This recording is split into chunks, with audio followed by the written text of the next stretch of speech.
I haven't had to wear this hat in a while, but I had to break it out because I had to watch Brian Harpole on the Shawn Ryan Show. And it got deep. I was wading around in it, and it got so deep, I thought, man, I've got to get out the hat. So I had to get out the hat. I had to get it back on. I had to start it back over from the beginning. My built-in, my inherent BS detector is good. It's good. But these guys are professional operators. So I had to dig a little deeper. I had to go a little farther. I had to get out some extra arsenal. But I have this on tonight, so feel free, ladies and gentlemen, to join the program. As you see there at the bottom, subscribe, like, click notifications, do all that while we're doing the monologue, and you won't ever get left in the dust. You'll never be left in the dust. But this is, ladies and gentlemen, this is a military grade BS detector. I had to get military grade BS detector for the Shawn Ryan and Brian Harpole interview. But let me get to that. Love the Scotch tape, Baron. Hey, that is not Scotch tape. This is packing tape, ladies and gentlemen. This is not Scotch tape.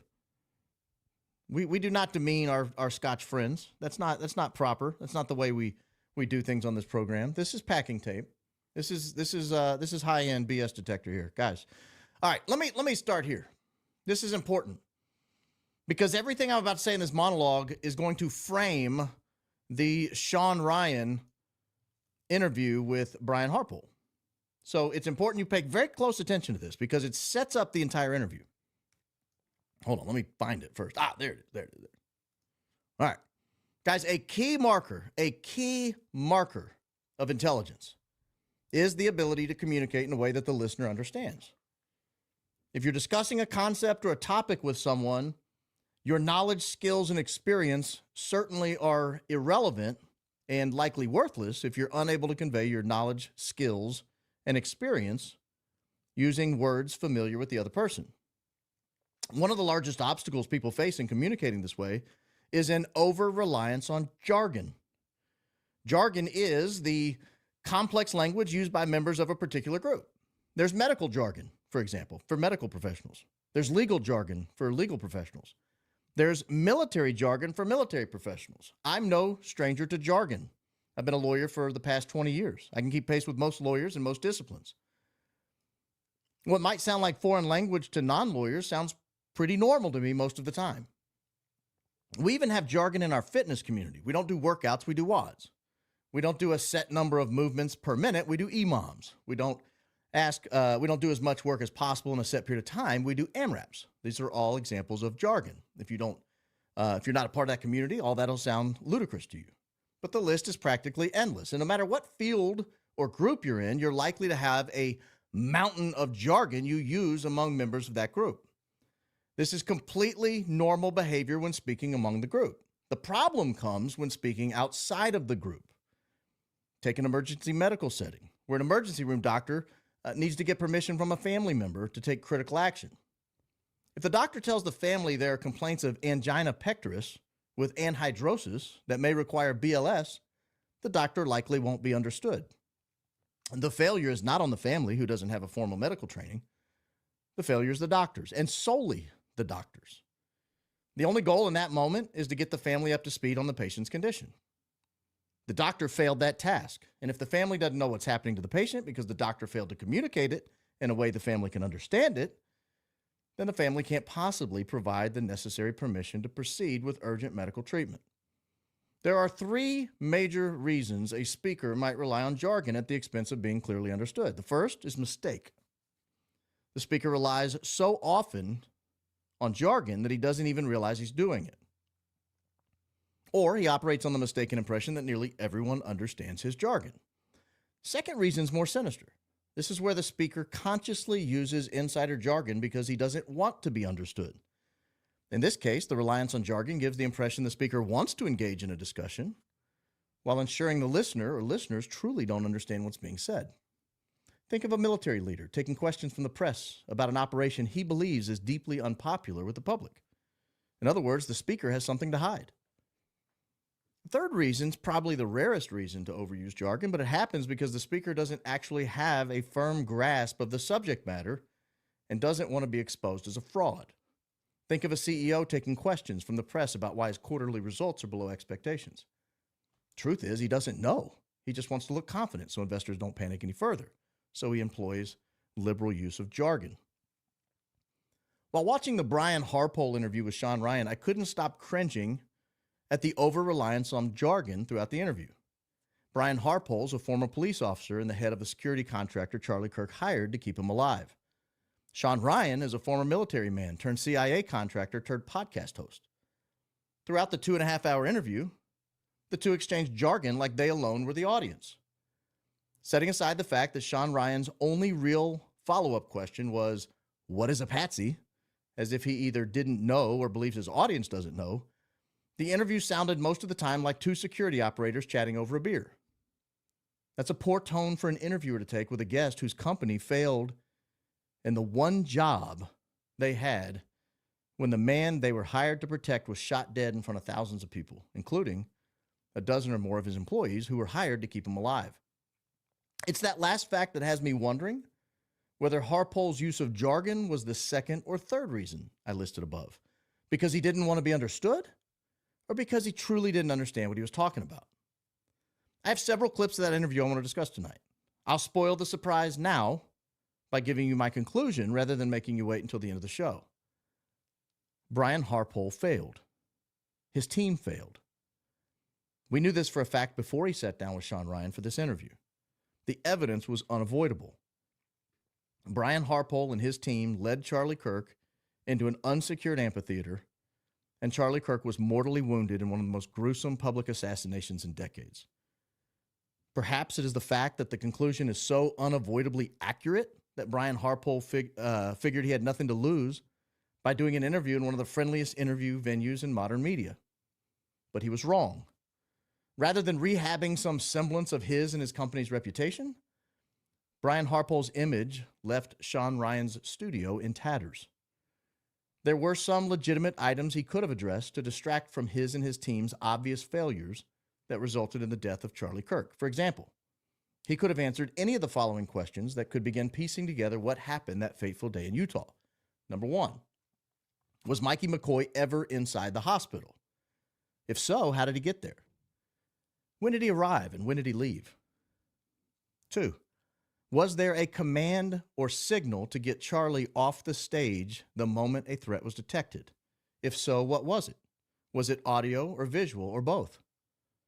Number 3, what was Dan Flood doing with his left hand on his right arm when he stepped forward and made this motion at the exact moment the gunshot rang out? Number 4, why did you let Charlie go on stage without ensuring the venue was secure? None of those questions were asked, and none of those questions were answered. There perhaps were even more that he could have answered and did not. Instead, he and Shawn Ryan chased down straw men and fought ghosts of arguments that died weeks ago. We've known for weeks there was an autopsy, for example. Everyone accepts that fact. That didn't stop them from slaying that dragon for several precious minutes of airtime. However, my primary concern with Brian Harpole's interview isn't at all whether or not it helps the investigation of Charlie Kirk. Rather, my primary concern is for Charlie Kirk's widow, Erika, and their 2 young children. In a video from Erika Kirk's White House visit on October 14th, Brian Harpole can be seen, I believe, with other members of his team. In my opinion, that means Erika Kirk is in grave danger. The best predictor of future performance is past behavior. The video from D.C. was taken just 34 days after a complete failure of Brian Harpole's team in their one job on September 10th, which was to keep Charlie Kirk alive. And with that, I want to run through several clips of the interview. Let me do one thing real quick. Will you guys please allow me to take my BS detector just off screen? I'm not doing anything shady. I'm just getting my mason jar full of water. I figured tonight's show might take a little longer. So I got water. I got a bigger thing of water. I've been using a smaller glass, and tonight I went larger so that I could spend more time with this beautiful audience over the course of the night. So let me get my BS detector, and let me go directly here And I have a few other stories I want to cover. 1, 2, 3, 4 other stories I can hit pretty quickly at the end. But let me run through this real quickly because let me turn this up as loud as it'll possibly go because these guys are both talking softly like everything they say is very important. That is water. That is water. I'm not going to pee. Guys, the comments are out of control. They're out of pocket. Absolutely out of pocket tonight. All right. We are going to start with a question from Shawn Ryan about whether or not his members of his team have ties to foreign intelligence agencies. When you're screening your employees or the guys, I have to ask this question. I have to ask it, of course. Do any of your guys have any ties to any foreign intelligence agencies, more specifically Mossad? No. And I've seen that and heard that. And, I've been in 39 countries in this world, and I've never been to Israel. I'm a firm Christian. I ask our guys, are you believers? We have no ties to Israel or Mossad or any other one. We're American. Let me stop that right there. That's a dumb question. If I do say so, and no offense to Shawn Ryan, I know he's got like a top 3 podcast in the world or something, top 10 podcast in the world, but what a dumb question. What is he going to say? Yeah, as a matter of fact, they're all spies. Well, if they were spies, what up, Randall? This is one of my oldest listeners. This guy goes back to my very first day on radio back in 2014. This is a dumb question. A really, really, really dumb question.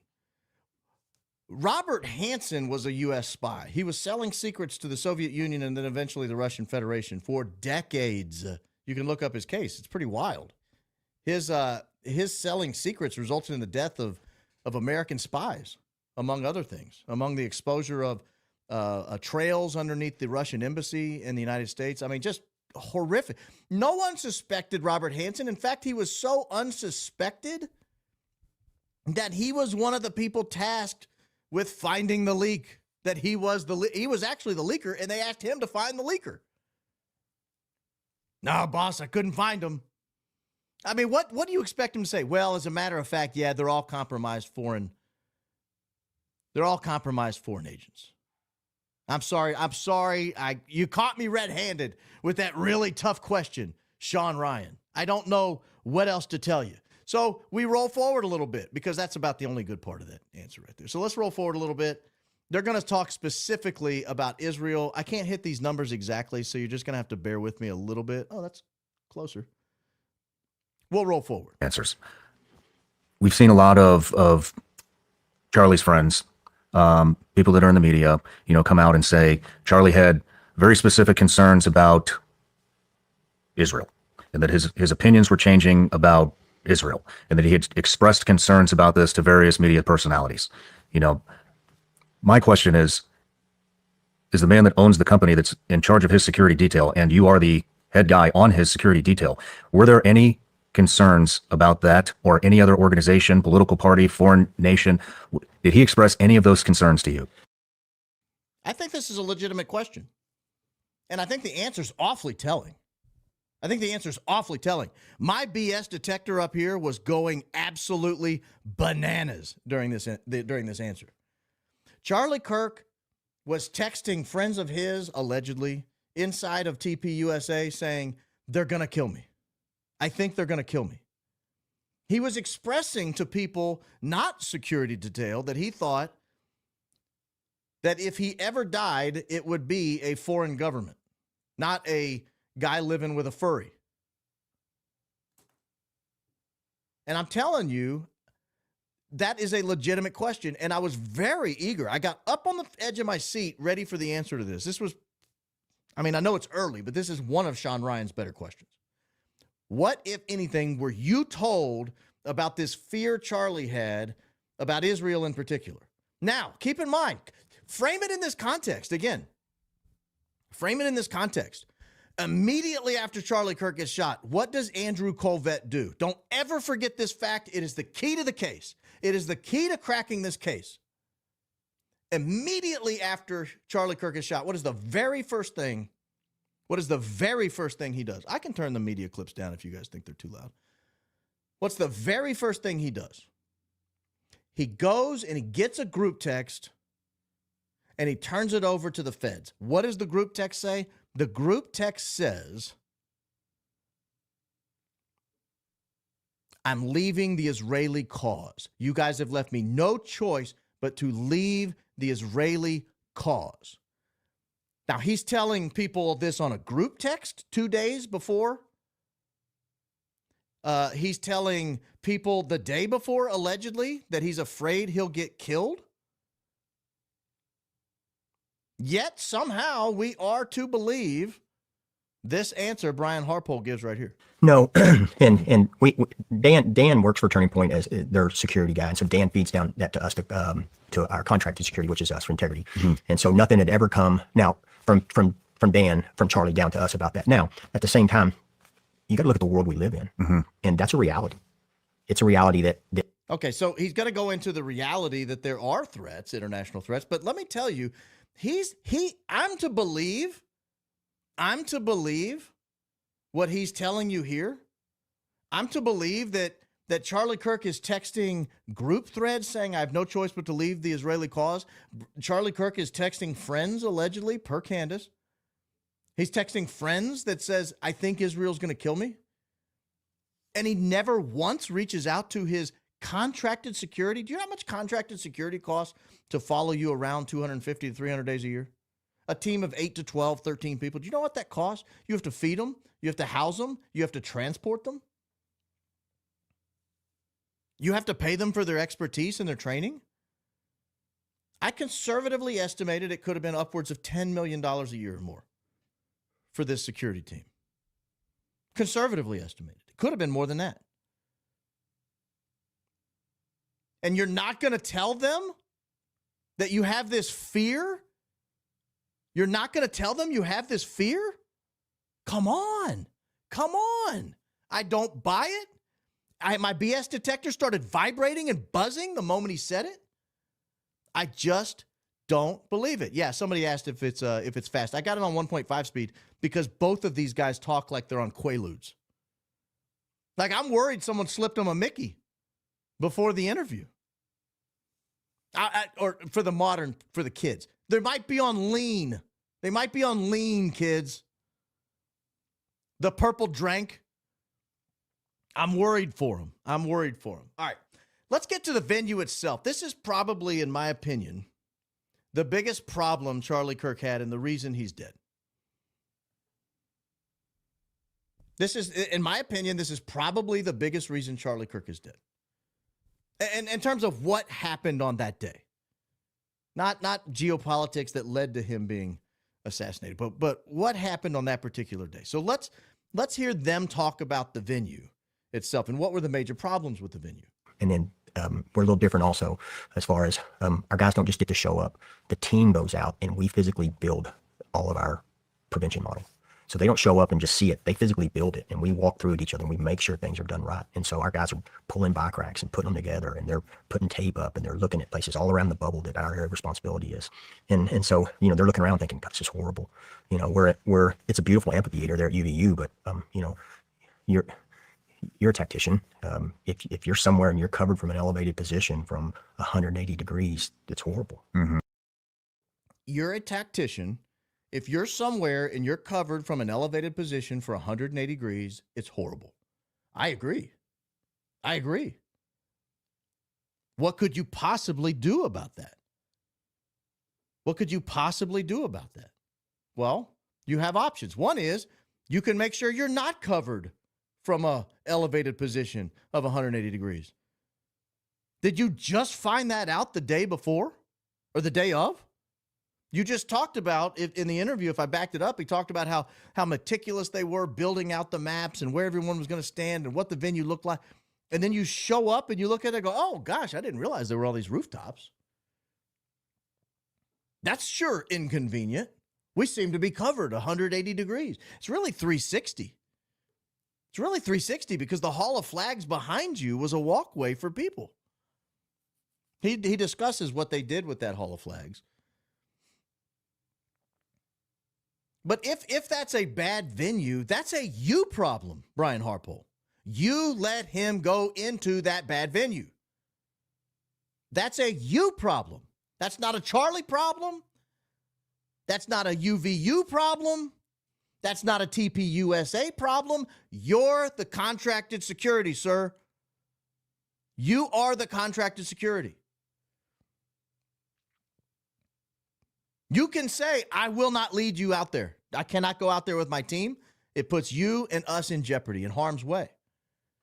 We don't have a way to secure this venue, Charlie. Sorry, we're going to have to cancel. Charlie would still be here had Brian Harpole done that. He would still be here had Brian Harpole done that. Let me let this continue for just a second. That's where we were, but that's come out. So why would they have it there? This is ignorance. You know, it's a security fail. And I'm like, well, one, that's where they told us we had to have it.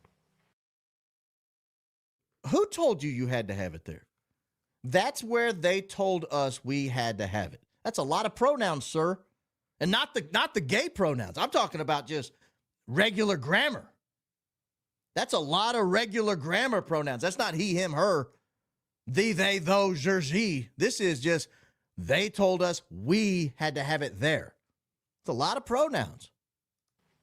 We weren't optioned out anywhere else. Mm-hmm. There's a permit you have to get. And the school says, nope, this is where you have to have it. We don't get to argue with them. You know, we don't get to say, no, but that's it. This is where you have to do it. So if that's the case, now listen, no one said you had to do an event at UVU. No one said you had to do that event there. Brian, you said you started planning the security for this in August. This is a September 10th event. They didn't announce it until the end of August. They didn't really announce it until a few days before in terms of where it was and all that. It wasn't like people paid money for tickets, and it's not like people are flying in from all over the country and getting hotel rooms. It's not a music festival. It's a college campus visit by a social media influencer. If you can't control the security of the event, it's incumbent on you as the security contractor to say, no, I'm sorry, Charlie, this is not something we can control. I can't handle this, Charlie. This is not something we can control. I'm going to have to balk at you doing this there. But that's not what they did, is it? That's not what they did at all. Instead, they led him like a lamb to the slaughter, to borrow a biblical analogy. My BS detector's going off. Why is UVU only giving you one option if you don't think it's safe? Could you not contact them and say, that's not safe? If you can't give us a better venue, we can't do it? What if the only venue they gave you was the middle of the road and they weren't willing to block it off? I mean, come on. At some point, you've got to say, no, this is not safe. You've already identified it's not safe. Now you're identifying you thought it was a tremendous concern, and you let him do it anyway. That's on you, boss. That's on you. That's on you. Now, one way to mitigate this was the use of drones. We talked about how do we mitigate the risk of having all these roofs. Well, one of the ways they talked about mitigating it was the use of drones. This is something a lot of people raised. And we know for a fact Charlie Kirk's team, he does admit it later in the interview, we know for a fact Charlie Kirk's team was using drones in this airspace. He's going to say something interesting about the use of drones right here. And then so table the drones, which would have been awesome. Absolutely. I believe in them, but I can't break the law to do it. We're out there not only protecting them physically, but I have to protect the reputation of the client also. And that's a whole separate thing of protection.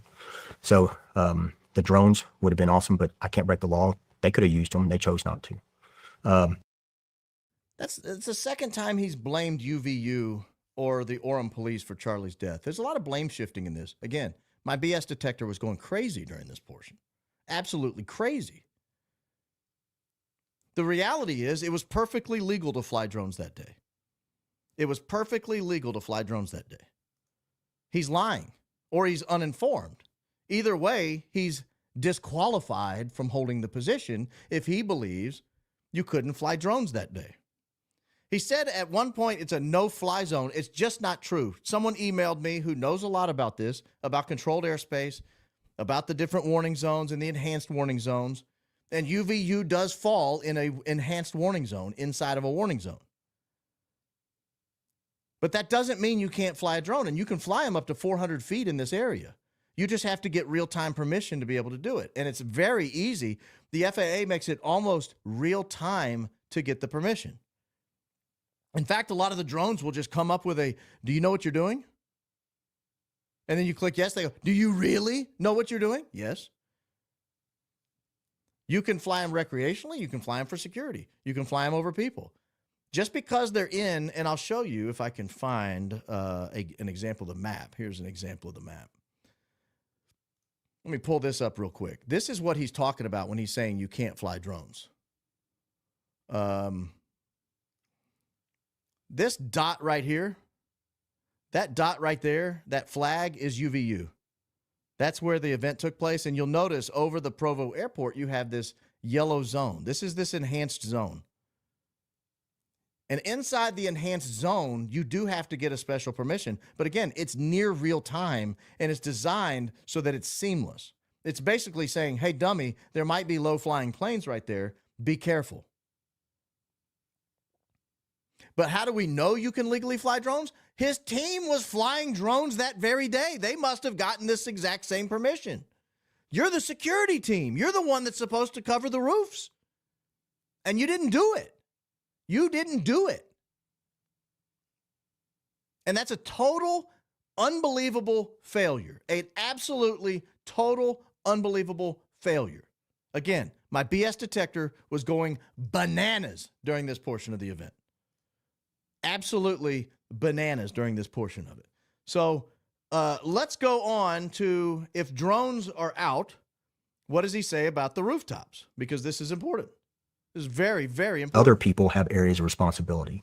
Well, the Monday before the event, we were still working through the arrival. And so we have concerns with rooftops. We got a location that we're not keen with. Again, location we're not keen with, got a problem with rooftops. Hey, bud, you have to mitigate that as the company making millions of dollars off this contract. You have one job, to ensure Charlie Kirk goes home to see his wife and kids at the end of the day. That is your only job. You could talk to me about all these other jobs you think you have. Those are not true. You have one. Does Charlie Kirk get to go home and put his head down on his pillow next to his bride and to be able to kiss his babies in the morning when he gets a cup of coffee? That is your job, and you failed. You absolutely failed. You can try to blame the UVU campus. You could try to blame the Orem police. You could try to blame all these other people, but you failed your job. And it was preventable. And that's the key. It was preventable. You could have flown a drone. We'll find out in a minute about these rooftops. We know what our responsibility is. We know what our statutory authority is. We know that we can't go up and set up our guys in sniper observer positions. It's not going to be allowed. Okay, he just said we can't go set up our guys in sniper observer positions. Sir, you don't need a sniper observer position. You just need to be in the highest building around. And if somebody gets up on a rooftop, you give out the signal, and Charlie Kirk gets evacuated from the stage immediately. He's covered and evacuated, and he's gone. This is not rocket science. This is not rocket science. I've been around these very large events. I've been around these very, very large events where people are on stage and there's 100 or 200,000 people there. And I've been on the wings of the stage and I've seen how the security works. And you know what? Let me tell you a secret.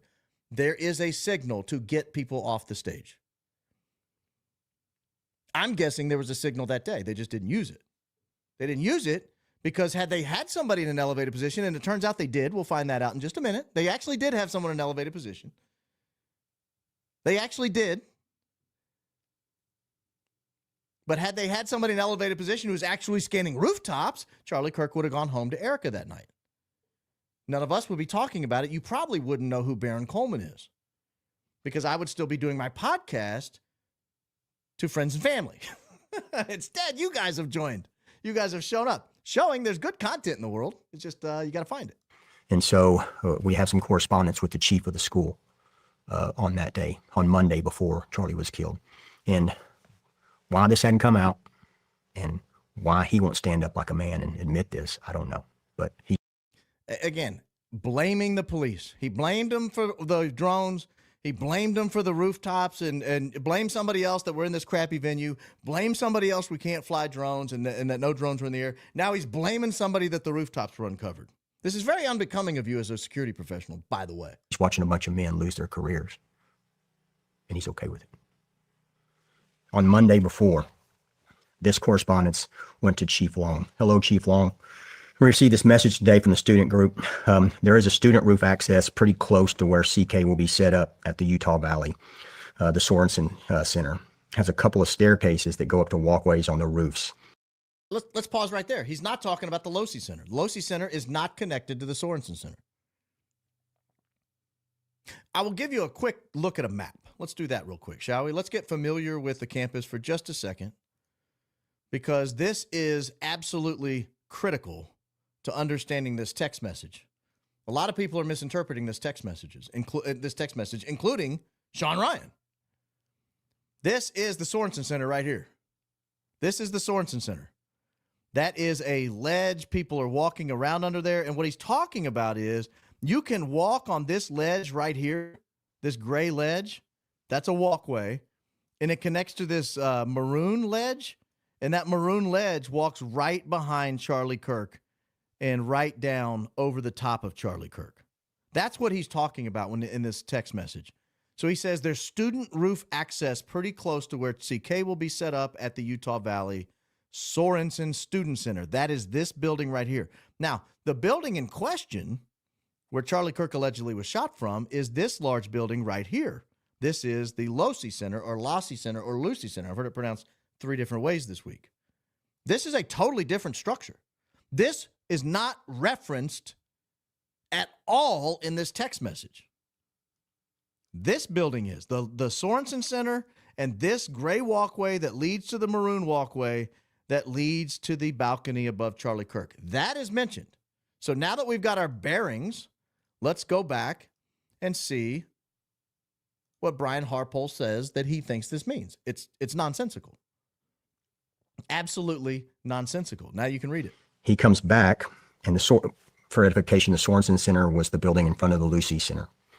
And so he comes back and he says, you want access to the roof.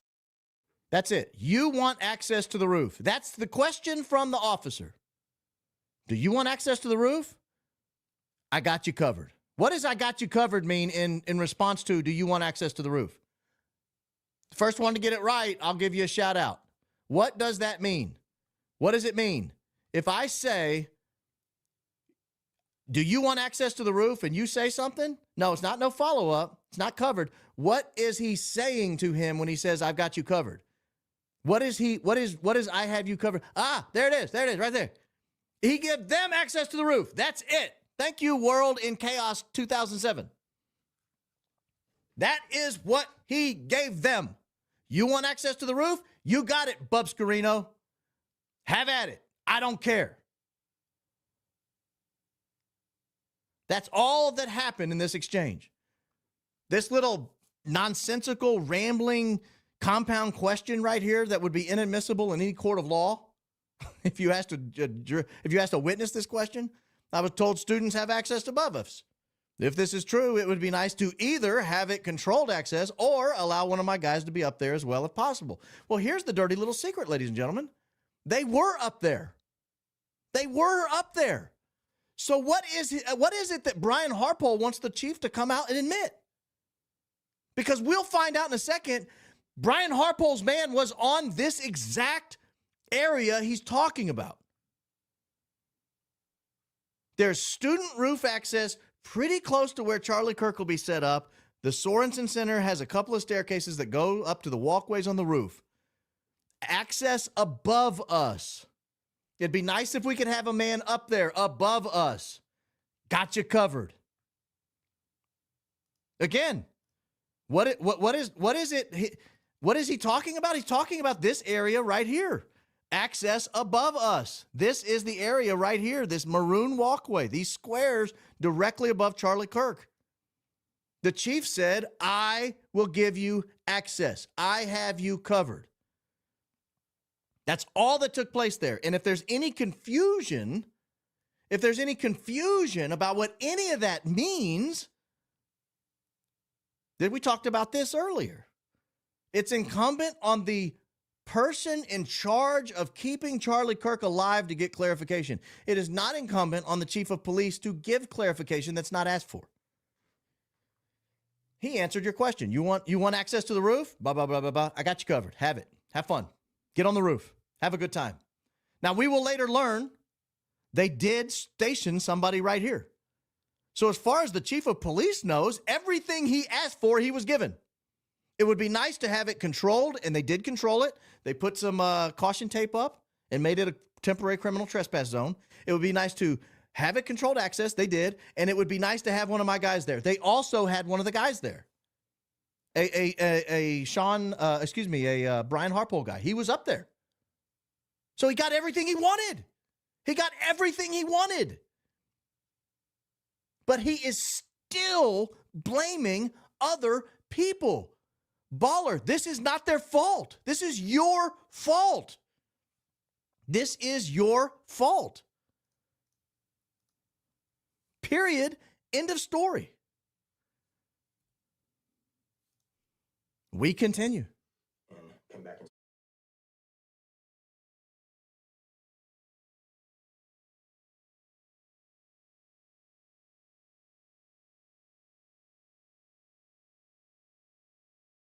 And again, he got both. He got controlled access and he got one of his guys up there.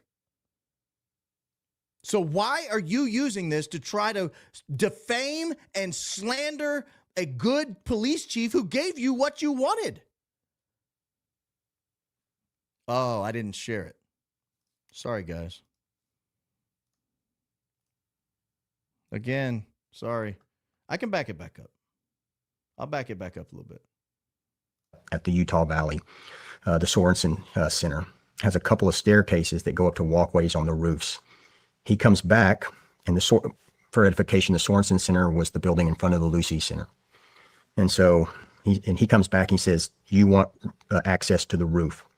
And came back and said, I was told students have access above us. If this is true, it would be nice to either have it controlled access or allow one of my guys to be there as well, if possible. He comes back and his last correspondence was, I got you covered. And he did both. And he did both. He gave controlled access to the area above Charlie Kirk, which is all you asked for. And he gave you access to have one of your men stationed up there, which is all you asked for. You didn't ask for police up there. You didn't ask for snipers up there. You didn't ask for drones up there. You asked for controlled access above Charlie Kirk. They gave you that. You asked for one of your men on that roof. He gave you that. Why are we talking about this? You just went on Shawn Ryan Show and said that he's not being a man and admitting this conversation. What are you talking about? He gave you everything you asked for. What a slimeball move that was. That poor police chief. Millions of people on X trashing this police chief, all because he gave you everything you wanted.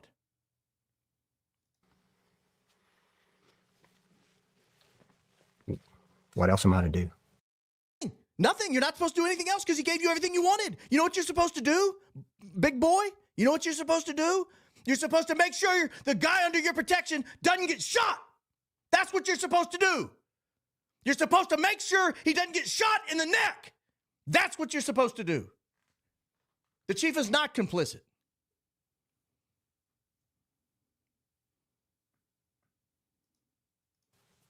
When a command level person from an accredited police department says, I've got this area. Jeez. Again, he did not say he has the area. He didn't say he has the area. He gave you both things you wanted.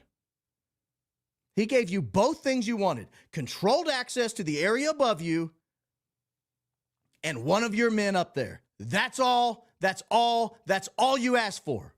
And for you to get on the Shawn Ryan Show and defame that man who's got a family, who's got a career in Orem, Utah, is just disgusting. It's absolutely disgusting.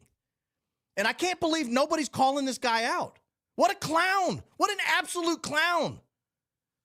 What an absolute clown. You go to the chief, you get everything you want, and then you still blame the chief because you failed.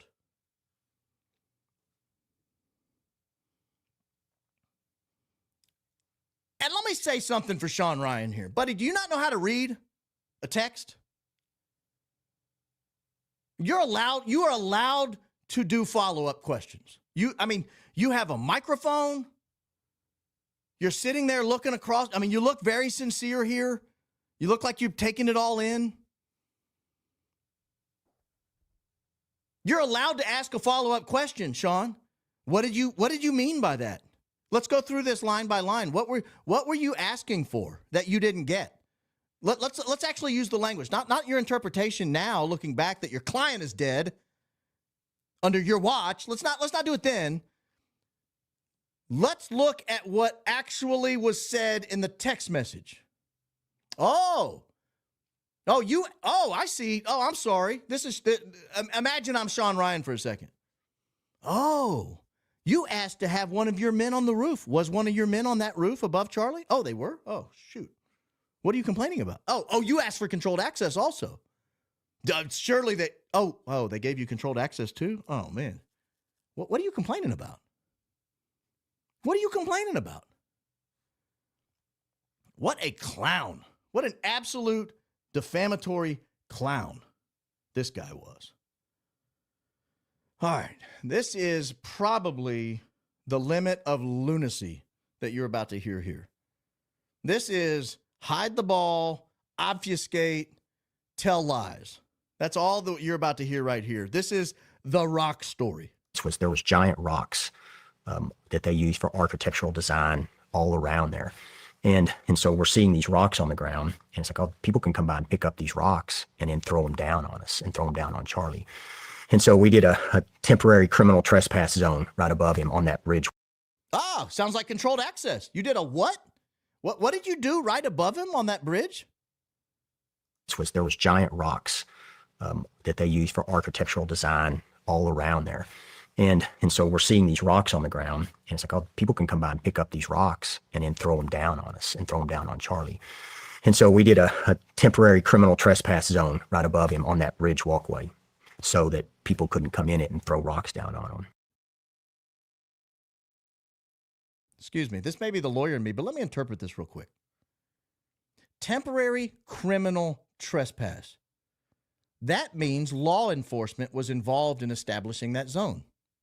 Because Brian Harpole cannot make a criminal trespass zone inside of Orem, Utah. That would require the police.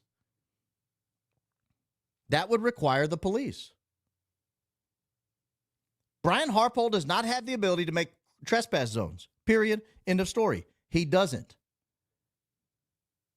Which means the police made a temporary trespass zone, which means the police made controlled access above Charlie. That's what you asked for.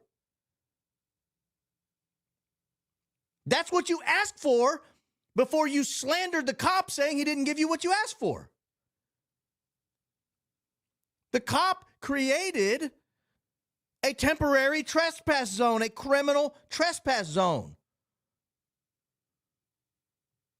Precisely what you asked for. Now, let me go back to the rock thing here. This is stupid. This is probably the dumbest point he made all night. If you go back to our Google Earth image, these are the rocks he's talking about here. This light tan sandy color right here. These are the rocks. In fact, these are the rocks that Terrell Farnsworth was standing in taking a selfie going, Charlie's dead. Ah. You remember that? You remember that video? In order to get these rocks and throw them down on Charlie, you would have to get these rocks, walk them over here to these stairs, up to the roof, and then walk them down here and throw them down on Charlie. I mean, could it happen? Maybe. But I mean, it's not like people just pick them up and chunk them over the edge. You gotta transport them. These are big, heavy rocks. It's the dumbest point I've ever heard. It's a fundamental misunderstanding of the structure of the environment that you're supposed to protect. We've already caught you slandering the cop, lying. Well, I don't know about lying because I think lying takes a certain level of intellect, and I'm not frankly sure he has it. I'm not frankly sure he has it. But the whole rock thing was absolutely ludicrous. Now, let me go forward just a little bit because we're going to go back to rooftop access here in just a second. And we're going to hear more falsehoods about the roof.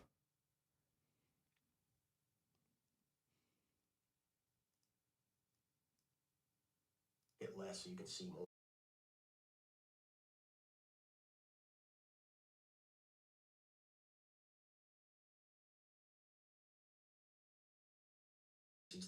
All right, here we go. Wrong. Rooftops were not supposed to be covered from the PD. The PD did not say, I got you covered on the rooftops. Let me play that again. It was quick, and it was defamatory, and it was wrong. Get less so you can.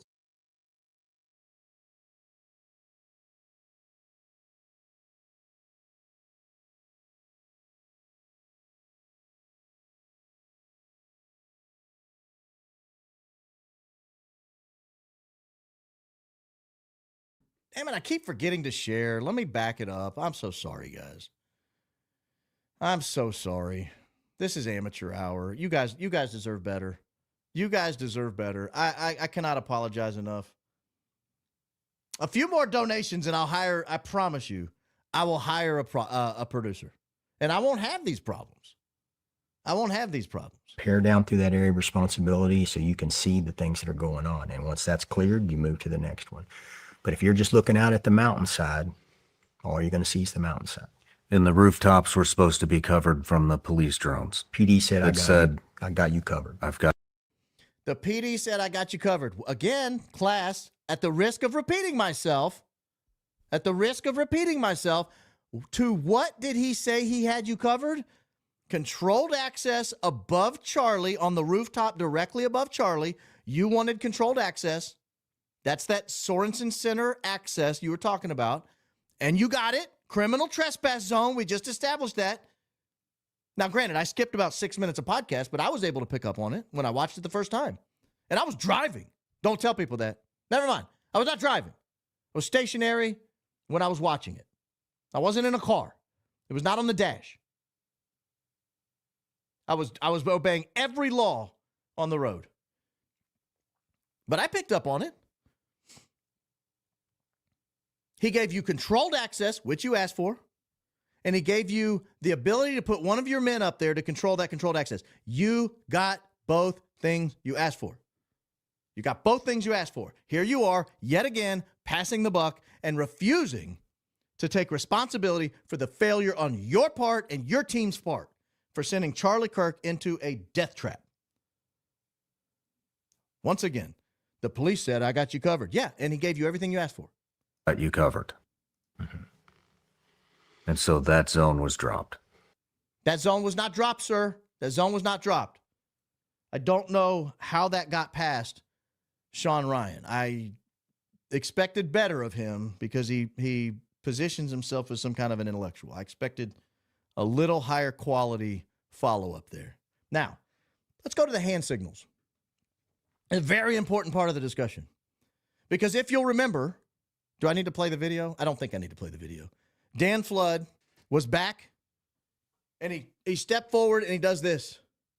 Other way around. He steps forward, and he does this.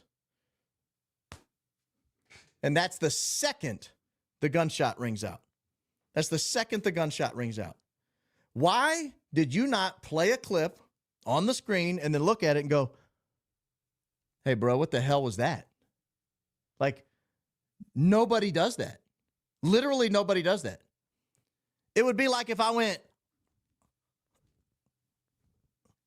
and then a gunshot rang out right when I did that. People would say, the hell was that? Nobody does that. That's not a thing.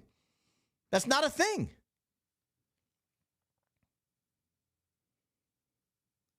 All right, somebody asked for the video, so let me go to X and find it. Dan Flood arm signal. This ought to get it to us. Wow, they have it. Do they have it suppressed or something? It used to come up like crazy when I did that.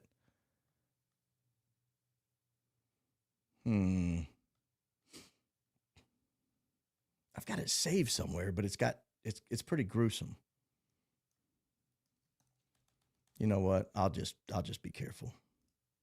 Give me just a second. I'm going to play this. Hold on. Let me go back to you guys and stop sharing here so it doesn't accidentally share the gruesome part. Let me pull this up. This is important, and you guys deserve to see this if I'm going to talk about it. Here we go. Here is the video. Now, I've got to be cautious. I've got to be careful here. Because now this is Dan Flood in the black shirt. You see this old man with the 47 hat and the green long sleeve flannel shirt? That's Butch Hibbs. Immediately to Butch Hibbs' right, you get this tall, dark, and handsome man here that doesn't skip leg day. Clearly. You see his gigantic cannons. I mean, this dude's fit, right? And he is Charlie Kirk's personal body guy. He's in charge of Charlie Kirk and Charlie Kirk alone. Now, we're going to go forward. You see that? Keep your eye on this guy. Keep your eye on the guy dead middle of the screen in the sunglasses and the black shirt. Keep your eye on him. Do not turn your eye away from him. He's rolling. He's looking around. He's looking down at his watch. He looks to his right. He looks to his left. Now watch this move. He steps forward and does that.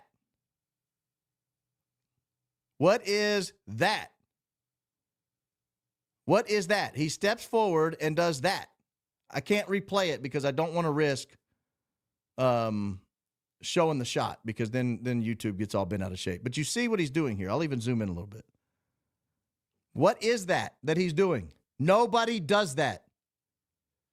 Nobody does that. So if I'm Shawn Ryan and I'm interviewing Brian Harpole, I play that clip and I say, what the hell was that? What was that?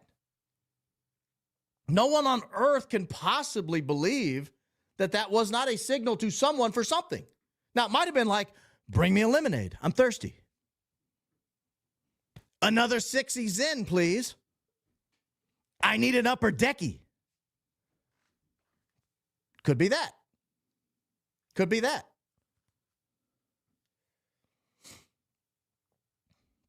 All right, let me go back to the interview because now they're going to talk about the hand signals and listen to Shawn Ryan obfuscate this.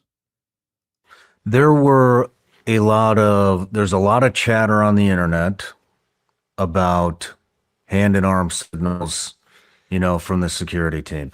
There's been concerns about it from my own personnel. There have been concerns about it from your own personnel? Are you suggesting this is a reasonable question we're all asking? Are you suggesting this is a reasonable question, Shawn? Your own team has had questions about this? Now, keep in mind, who's on Shawn's team? These are operators. These are operators that are on Shawn's team. So if his team is having questions about it, what does that tell you about my question? What does that tell you about my question? My question is pretty straightforward. The hell was that? What did you do? What is that? I need an upper decky. No, brother. That ain't him asking for a Zen.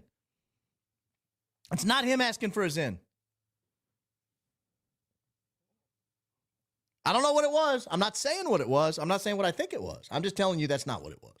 I work here. I've worked security details, done a lot of sniper work. Did you ever use hand and arm signals? I use hand and arm signals every single time on every detail, everywhere I went.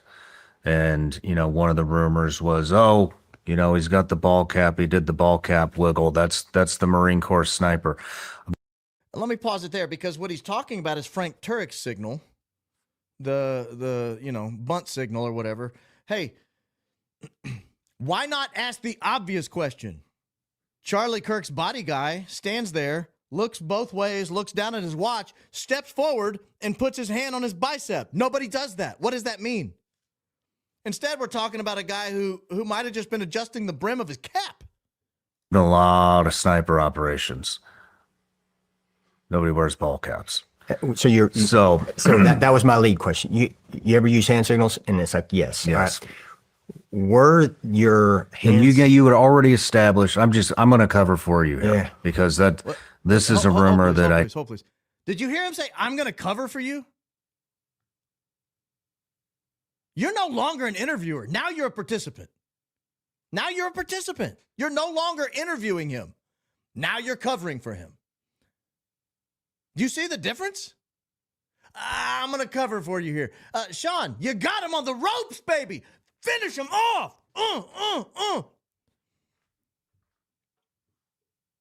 Instead, you're like Muhammad Ali backing up, giving Smoking Joe Frazier another breather. just fucking hate. I know. Because that is what it takes. You can't be on the radio all the time because you're tying the net up. We had already established that you had other security professionals within the crowd that you're trying to communicate with, and that's how you do it. That is how you do it. Well, I'll speak to this one. You're using hand signals, or if you were to use hand signals, and those are an option, especially like under MVG or things like that. One, are those hand signals normal ones that you would see during normal gesticulation? He knows what hand signal we're talking about. He's acting like Dan Flood was just pulling up his sleeves. Bro, that wasn't pulling up his sleeves. That was him taking a full step forward and doing a flat hand against his bicep. That's what that was. That wasn't him doing normal gesticulations. Who talks like that? Are those definitive hand signals? Mm-hmm. They're definitive so that they can't be confused with a guy scratching his ass. Mm-hmm. And so that's the first one. The second one is that hand signal. When a bubble team is there, we're not using hand signals. Sniper details, absolutely. Why? Because you can see that. Are we looking around at each other looking for hand signals? We're looking at in the front in our area of responsibility. If we needed to relay a message, then we would, hey, right here on comms. Okay. This is really interesting because Shawn's like, look, I've done security details. I've been on sniper missions. All we do is use hand signals. We use hand signals left and right. And Brian's like, yeah, we don't use hand signals. We just talk on the comms. Why? Because he doesn't want to have to defend this. This was weird, dude. This was weird. Everyone knows it. You know it. I know it. Dan Flood's mom knows it. Now, it could be very, like I said, it could be asking for a lemonade. Can I get another sweet tea? A Miller Lite, please, after the show. Could have been anything. Could have been anything. But I'm telling you right now what it wasn't normal. It wasn't nothing. It wasn't nothing. Now, I got to get to the point here because I think I'm in danger. This is the first time I've ever thought I was in danger doing this show. I did this show, and I think he was trying to keep your humble host and others like me from doing this show. I think there's about to be a message sent here from Brian Harpole, who runs a security company that includes sniper training or long shot training.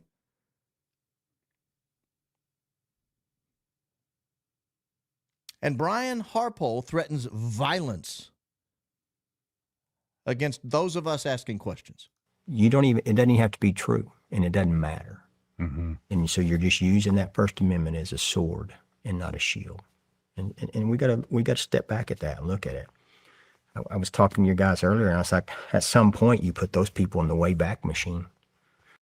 Put them in the what, dude? The Wayback Machine? What are you talking about?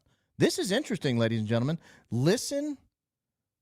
Oh, well, let me turn the volume of the video down, see if that helps. I apologize, ladies and gentlemen. Well, I'm not worried about the volume. I'm sorry. He says, got to put him in the Wayback Machine. Got to put him in the Wayback Machine. Now, he describes what the Wayback Machine is. It's violent. And the Wayback Machine is you take them to 1985. And when people said something that was untrue about you or your family, and they said something bad about you that other people heard, you split their lip. There's a consequence. An immediate consequence. Guys, ladies and gentlemen, Brian Harpole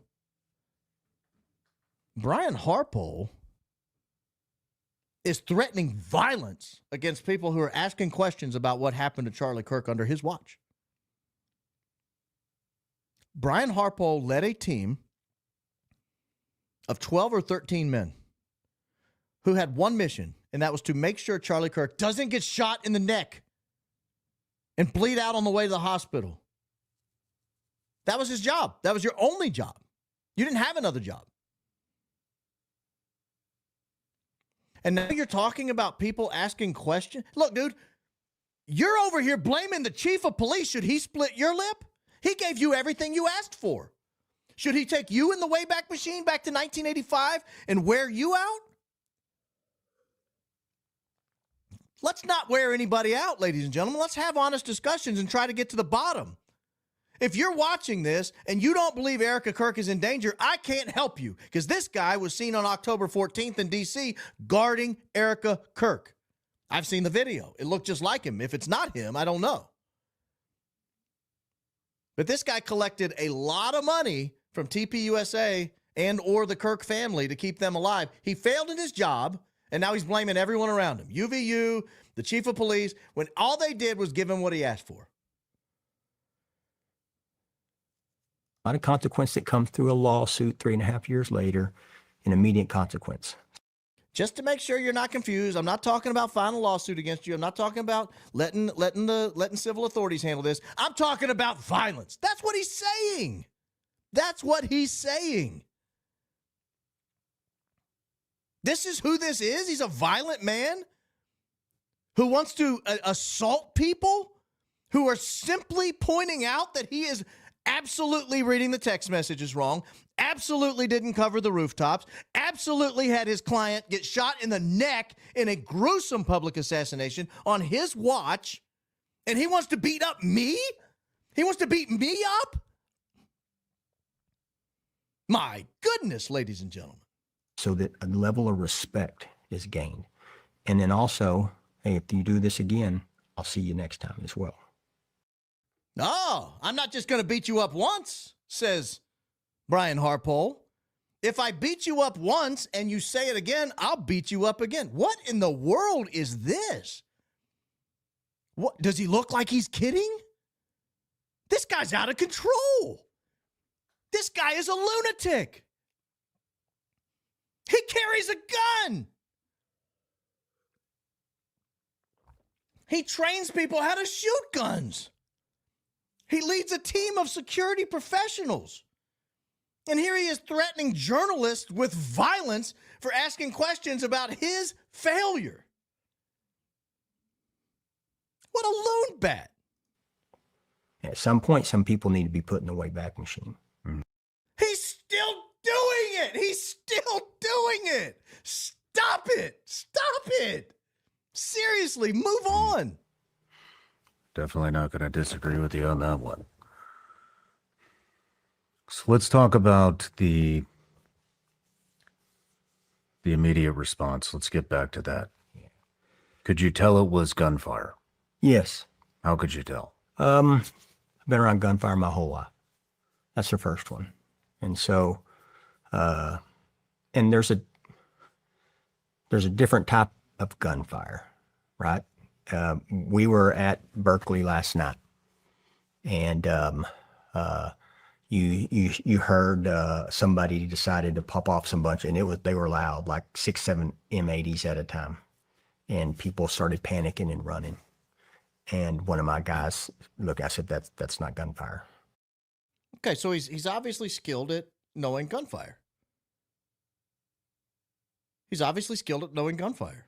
So, Shawn, what's the obvious question? You know this is a guy who trains people in long-distance shooting with rifles. You know this is a guy who's been around gunfire his whole life. He's distinguishing between small arms fire and rifle fire. He's distinguishing between firecrackers and rifle fire.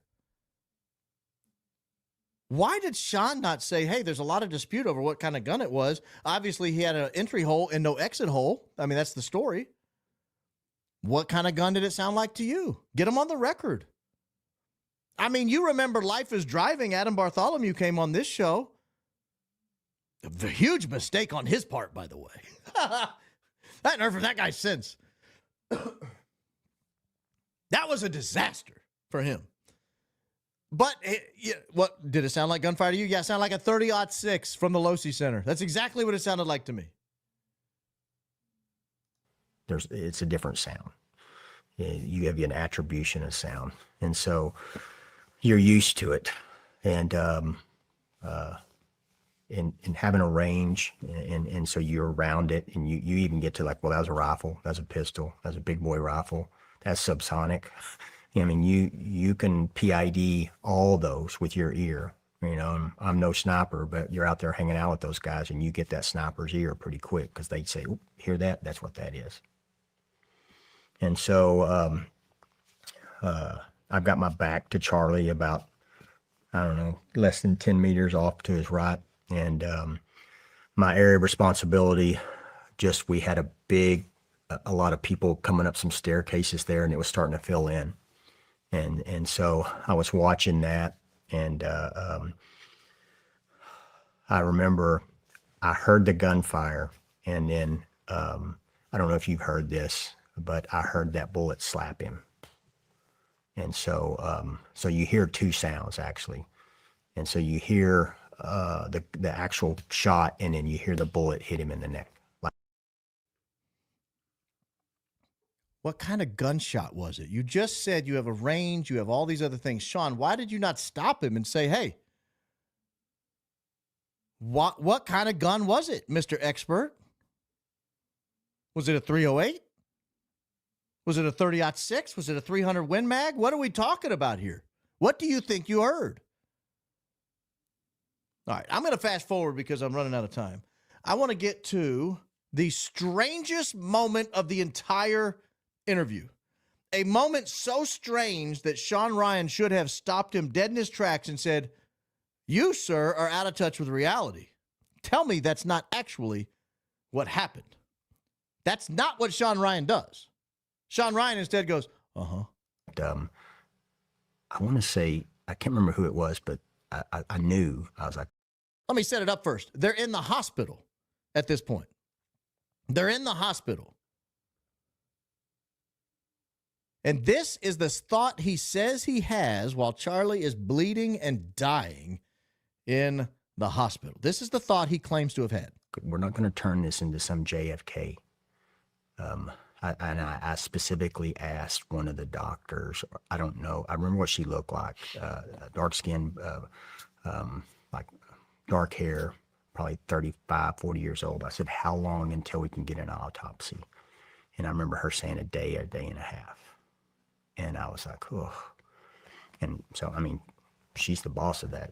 That's just information. And so I remember, I was like, man, that's a long time. Either one of two things. Either this didn't happen and he's lying, or he is the single weirdest human being that ever walked the face of the earth. I can't tell which. I really, honestly, at this moment, cannot tell which. And here's why I say that. You just watched a man get tragically shot in the neck. You didn't even have your phone. I don't think I played that part, but he gets to the hospital and realizes he doesn't have his phone. He left it on the ground. It fell out. And so it's not like he's sitting there scrolling X or scrolling Facebook. But I don't remember anybody in the immediate aftermath. Everybody was assuming it was what is it a white nationalist? Is it a Fuentes supporter? Is it a Antifa? I don't remember anybody getting conspiratorial. I don't remember anybody getting conspiratorial at this point. Yet Brian Harpole claims to be able to worry about things that will be developing weeks from now. I didn't want a JFK situation on our hands. I knew we had to get a medical examiner's report. Stat. What a weird thing to think about in the moment. I don't think he did. I don't think that's what happened. I do think they pushed for an autopsy really quickly. I believe that part. Because I can think of reasons why they would want that. We need to get this autopsy done and done right so that there's not some conspiracy. So, I mean, you're starting to think forward to that. And so I remember I was standing next to the chief of staff and the vice president called. And the vice president asked him, "What do you need?" And then he looked at me and said, "What do we need?" And I said, "We need an autopsy." Why so insistent on an autopsy, sir? Why so insistent on an autopsy, sir? That, my friends, that, ladies and gentlemen, is really, really, really, really weird. Really weird. Why not just assume, oh, I just watched a man get murdered on my watch. I'll turn this over to the professionals from here. I'm sure they deal with gunshot victims all the time. They probably have a standard way to deal with people. Why the insistence on an autopsy? I want you guys to really think about that before I tell you my answer. I may not even tell you my answer tonight. I might let you marinate on it overnight. Why on earth? And why is the vice president calling? That's weird too. Let's be honest. That's not a good look if just among us boys. That's not a good look. Now. So for these people that are saying there wasn't one done. So now he gets on this whole thing about all these people saying there wasn't an autopsy done. There was an autopsy done. They waste like 4 minutes talking about whether there was an autopsy done. Guys, it was a dispute for like a week. It was a dispute, honestly, maybe less than a week. And then all of a sudden, it became clear there was an autopsy, and everybody let it go. No one talked about it after that. Now, let's get to the exit wound situation and the description of the gun. And the damage, rather. This is interesting. And statements regarding the bullet and the travel. Oh, there should have been a blowout, and it's like there wasn't an exit wound. There wasn't one. I was checking for that in the ride. Yeah, and so people are like, "Yeah, it's completely impossible." And I was like, "Man, I've seen bullets do weirder things on people." And so all I know is what I saw. Mm-hmm. There wasn't an exit wound. And so I know there was an autopsy done. One, because we requested it, they were there. And the second one was the local SO, and I believe it was the state police. They did the body transfer that night through the either Emmy's office or funeral home.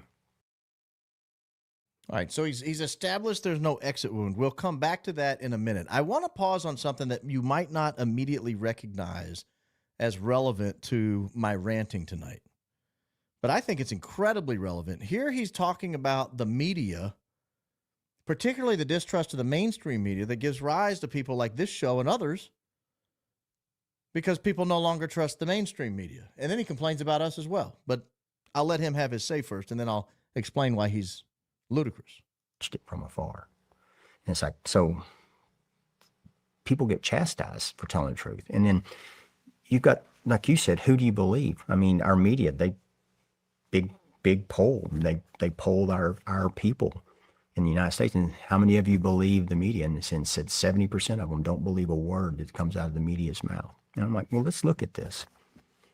If a baker makes bread every day and 70% of his product tastes like crap, how long is he going to be in business? Ooh, I have an analogy. Ooh, call on me. I've got an analogy. Ooh. Teacher, call on me. I've got an analogy. Ooh. Oh, yes, Baron. Oh, here's my analogy. Okay, so teacher, you just said if 70% of the baker's bread tastes like crap, how long will the baker be in business? Is that what you said, teacher? Yes, Baron, that's what I said. Okay, what if you have one job and it's to make sure Charlie Kirk doesn't get his neck exploded live on camera in front of 3,000 people and you fail in that? Then what?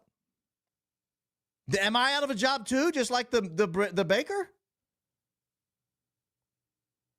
No? Oh, I get to guard the wife now. Okay, I still make my millions of dollars. Is that true? All right. Yes. And then why do we keep letting these people be in business? And then who is it on you to say who can be in business? Who made Brian Harpole the great decider of what's true enough for people to be in business? Now, lest you think his violent tendencies have subsided, I have bad news for you. Very, very bad news. but where's the oversight to do that? It's gone. Put a couple guys in the Wayback Machine and you make it done quick. That's true. That's true. Did you see Shawn's face? This is the first time in the entire interview I liked Shawn. I actually watched this scene about 5 times. Look at his face. He's like, bro, let it go. Stop being a psycho. Lord have mercy. You are violent, bro. Violent. Once again, he goes right to, yeah, we should beat people up when they say things we don't like. But where's the oversight to do that? It's gone. Put a couple guys in the Wayback Machine and you make it done quick. That's true. That's true. Look at his face. Look at his face. He is like, oh my gosh. What a psychopath. Holy mackerel. I'm not sure this guy's stable enough or honest enough or smart enough. If he's not dishonest, he's just not smart. And for a guy who spent, well, I'm not going to say that. I know I've done a little digging into his past. I'm not going to say what I almost said. But let me just say I wouldn't hire him to guard me. Now, here's something I didn't know. I'm only playing this because I didn't know. I thought Terrell Farnsworth, the guy who did the video from the Rocks, he's dead. Is trying out for Days of Our Lives, if that show's still on TV. Young and the Restless, Hung and the Worthless. If I didn't know that guy allegedly was a contractor. I thought he worked directly for TPUSA. But listen here, he says he was a contractor. There was a man on the team who, after he was shot, I believe he was on the security team, runs towards the vehicles, hangs out outside the vehicles and takes, I believe it was a TikTok selfie video. Do you know who this is? Mm-mm. Can you pull this up, Jeremy? Is it the one where he said Charlie just got shot? Yeah. Yeah, he's with the audio-visual team. Yeah, it's a company that they contract to shoot the footage. It's also the one, he's the guy that went up and There he is right here. Yep. They just shot Charlie. They just shot Charlie. They just shot Charlie. They just shot Charlie. I can. Man, they cut it off before the best part. I could not believe it when they cut it off. It was just about to go up and to the left. Oh, he's dead. Cut it off right before the best part. Tell you. Yeah, he's the one that, if you see him, he's the one that's running the cameras. Okay. Yeah, he's the audio-visual team guy that's running the cameras. He's also the one that they said that he was hiding footage or whatever, that he turned over all that footage to the. Anyway, he said he was a contractor. That's the only reason I want to play that. I had not. I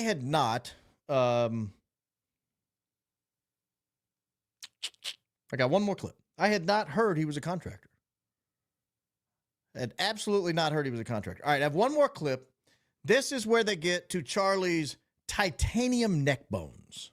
Want them to find the bullet. I mean, if the bullet hit any bone at all, there is no bullet. That's not the way it works, sir. It's not the way it works, sir, at all. It's just fragmentation. Great point. And that was discussed already. if there, yeah, there was no exit wound in the autopsy though. There should be. I mean, if there was no exit wound, then there should be fragmentation of the bullet would have fragmented into who knows how many The pieces. doctor, and again, this is not a non-disclosure violation, but the doctor came out there and told us. And then they also told chief of staff. So the bullet came in and hit the vertebra. So it came in and then. Look at the angle his hand is at. Look at the angle his hand is at, because that's about where the wound was. And look at the angle his hand is at. In order to get to the vertebra from that wound, that is an accurate angle. It would have to be not the angle from the loci center. I'm not going to do that. People think I'm a danger to myself. Not the angle from the loci center, which would be this angle here, but this angle right here is the proper angle to hit the vertebrae from that wound. That's the angle he's doing. That's the angle he's instinctively doing, because everybody on the planet knows you can't hit someone from basically straight on the left side of the neck and have the bullet stop. It would shoot out the back of the neck because there's no bones on the left side of the neck. And that's not how the Lord designed our neck to bend. Tore up everything in the wound cavity, hit the vertebra, crushed it, shattered it, turned, crushed the second one, turned, kept going down all the way. I think they said C6. Holy sh! Yeah. So again, also, if it's coming down at an angle, it's not going to hit your C2. Your C2's up here at the base of your skull. See the difference? We've covered this angle a million times. I'm not going to go through that. But he is doing with his hands everything instinctively correct. Shit. Yeah, it's like, why not put that info out? Why not put it out? And then Why wouldn't they put that out? And I'm pretty sure they have put it out. I'm pretty sure they have put it out. But this is a magic bullet. This is much like JFK. This is a bullet that enters the neck at a very high rate of speed, enough to cause sufficient cavitation to shoot his necklace off behind him, but not so much force that it causes any kind of exit travel, and it comes in on the left side of his neck, and only hitting soft tissue, for some reason, takes an immediate left turn to hit, like it comes in at a 9-degree angle from the loci center, and immediately takes about a 15-degree turn, hit, and then goes up first to hit the C2. So it comes in at a downward angle, hits soft tissue, and then goes up to the C2, hits that, and then starts traveling down to the C6, fragments off, and lands in his heart. That's what we're told. That's what we're told. I don't know how that works. I don't know how that works in your world, but that is what we are told from Brian Harpole. Ladies and gentlemen, that is my analysis of the Brian Harpole interview. You're lucky I was wearing this. It required all of it. This is too much BS for one man to do without a custom-fitted BS detector. It's just too much. Everybody got the text messages wrong. Everybody got the text messages wrong. The reality is he got everything he wanted in his request from the text messages. Every last single thing he wanted, he got. Everything. They never asked to cover the Losi Center roof. They only asked for the Sorensen Center and the Hall of Flags roof. They asked for controlled access and a man up there. They got both. The reality is, if they were scared of the rooftops, Charlie should have never gotten out of the car.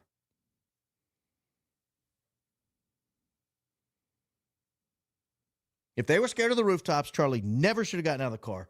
Period. End of story. Now, let me get through some of these. I'm going to have to put in a rule after tonight that I'm going to have to put a lower limit on the supers I'll read, because I have 4 more short stories I want to cover. I mean, they won't take more than a few minutes each, but I want to get through some of these supers. So I'm going to have to put a lower limit of like $10 or something on these. And I will appreciate any gift, even 5 cents, but I'm going to have to put a limit because last show we had 173 of them or something. It was just a lot to read through. I'm sending you an early gift of appreciation, Baron. I'll be in the land of Nod, as on the other side of the. Okay, good.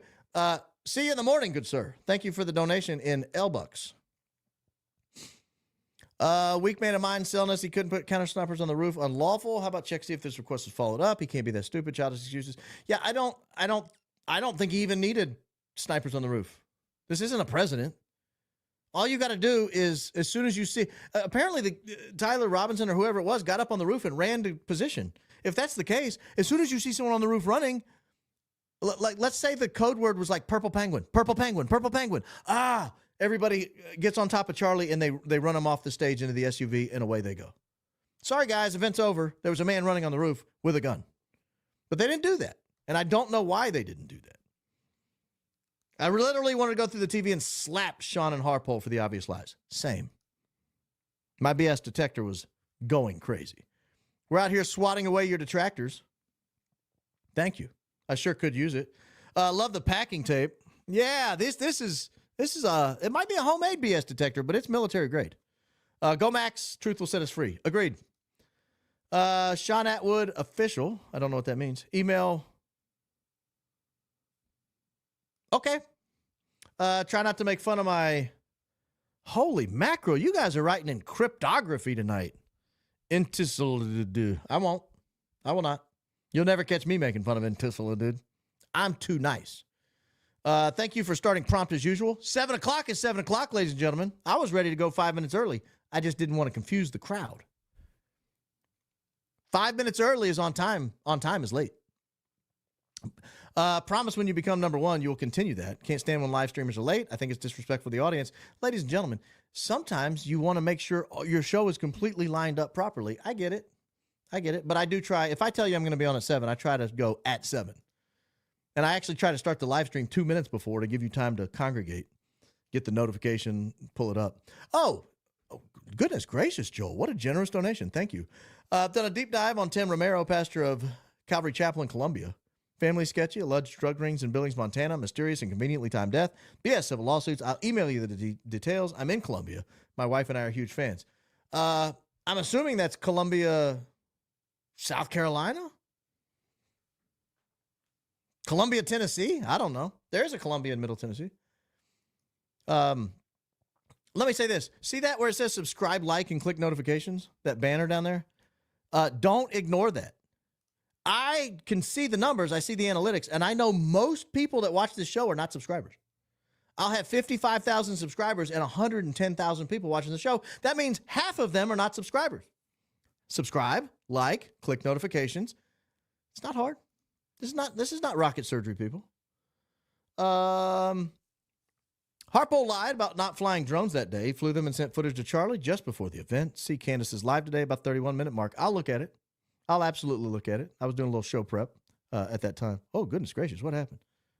Blew up too big. We're going to need some BS merch now. Yep, you're going to need a BS detector. Don't worry. I still have my Go Max hat. Oh, I can't get it. It's over there. Can't reach it. But I've still got it, too. More hats on the way if necessary. More hats on the way if necessary. Sean should stick to his buddy's war stories. We don't know we are being bull doo-dooed. Yeah, I agree with that. That's kind of what... Let me tell you a little story about Sean. Speaking of the Wayback Machine, you know you can go to archive.org and you can look up almost any website? Back when Shawn Ryan had like 9 episodes, now I might get some of these facts wrong. Don't hold me to the exact numbers. But back when Shawn Ryan had like 9 episodes and there were like 12 listeners, I think he had like 13 open positions on his team. You could go back and look at his website, track it down, see exact. But I'm talking about like he had no listenership. And he had big plans. I don't know what that means. I'm not smart enough to know what that means. But it's a fact. I mean, it's whatever the exact numbers are. That's a fact. Check the email I sent you about the Etsy witches who were paid to curse CK. I remember that. Erika was worried, called a priest. I remember that.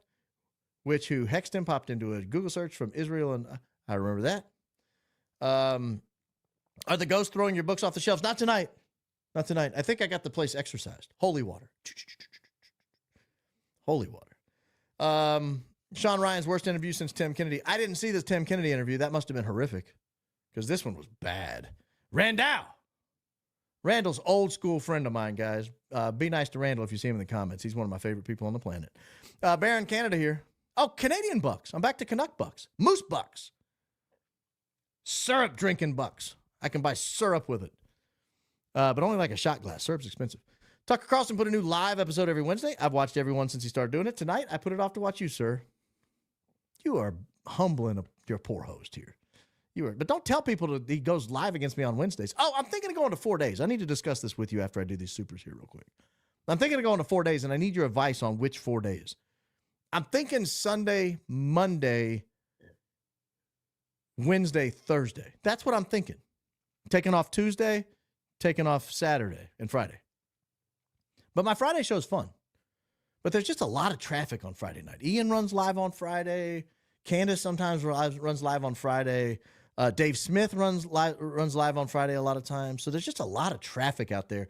And I like to listen to all these shows. And I don't want to be on the air when they're on. Harpole's woe is me act is pathetic. Also thought direct witnesses weren't supposed to speak publicly. Yeah, I wonder about that. There supposedly is a gag order. Gag order. That was the equivalent of CNN interviewing Biden. Agreed. Joe, baby, man, thank you for your excellent donation. Thank you for your excellent research. Look forward to every episode. Much appreciation from one IU grad to another. IU having a big year in football and could be all right in basketball this year. Thank you again, Joe from Indianapolis. You know, I was born just outside of Indianapolis, Joe. We could be kin. Grateful for you. You're a true gem. I'm grateful for you, Joan. Thank you. You're a gem. Scandy Show. Maybe you let people dig the hole themselves. Yeah, that's what we do here. Candace also said that when she talked to Andrew Colvette at the hospital, he told her she and Tucker should lay low and were in danger. Yeah. I don't think Andrew Colvette was involved. But I also think Andrew Colvette's scared to leave TPUSA. You know, better the keep your friends close and your enemies closer kind of deal. I don't think Andrew Colvette was involved. He wouldn't have sent the text messages to Israel. About Israel to the feds. And he wouldn't have told Candace and Tucker that, assuming that's true. And I have no reason to doubt her. He wouldn't have told her that. And why would they be in danger if Tyler Robinson did it? He obviously thought it was a foreign government. Nothing was his job, apparently. He got paid a lot of money to do nothing. Security team's fee was doubled for this event. Was it really? I think it was $42,000 for a couple hours. Yeah, it's salty. Now do that times 250. 300 events a year. No problem speeding up the BS Baron. Go Max. There's so much BS in the mystery of this event. It all needs to get exposed. Agreed. Do you think Harpole's security guys or maybe himself have already threatened by the tiny hats? They dropped the tiny. Don't say that. He dropped the ball. Middle Eastern country, sir. Middle Eastern country. He dropped the ball and now wants us to feel sorry for him and his guys. Way too nervous. Yeah, I do agree with that he dropped the ball and he wants us to feel bad for them. Why wasn't he asked why Charlie's seat was elevated? Good question. That would have been a great one. Add that to the list of about 10 questions I would have asked. That was a great question. Charlie seemed confused by it. I saw that video. No one drew their weapons. I think one guy did. Brian with an I doesn't man up. All we need to know about him in this interview, plus Shawn Ryan isn't as much of a bad A as we were led to believe. Yeah, he kind of was soft. Even started answering on behalf of Shawn there for a while. Thank you for your common sense, sir. It's a gift. It's a gift. Not everybody has it. Certainly not in the doses I do. I will share it with you as often as you come to be here. You're hilarious and a bright light exposing the truth. Thank you. Love all your podcasts. I love your donations. Thank you. Go Max. PS volume is always fine. I agree. I go back and listen to these. They don't sound bad. And I wear hearing aids. I literally wear hearing aids. Like if you see me in public, you'll see hearing aids. And I hear it just fine. Of course, I don't listen to speakers. I listen through hearing aids or through earbuds. Different security guy. security guy mentioned Charlie getting pictures of the crowd when driving there. P.S. What type of earphones do you use? These are Shure's. I also have, when I'm editing, I use Bear Dynamics. These are great. These Bears are probably 11 or 12 years old. Sound like they did the day. These are DT770 Pros. These are phenomenal for editing. I've worn those on the podcast before when I just don't feel like having something in my ear. If I've been, my ears are tired or whatever, I'll put those on sometimes. So you may see those come out every now and then. But those are really good for editing. Much better depth of sound than these Shure's.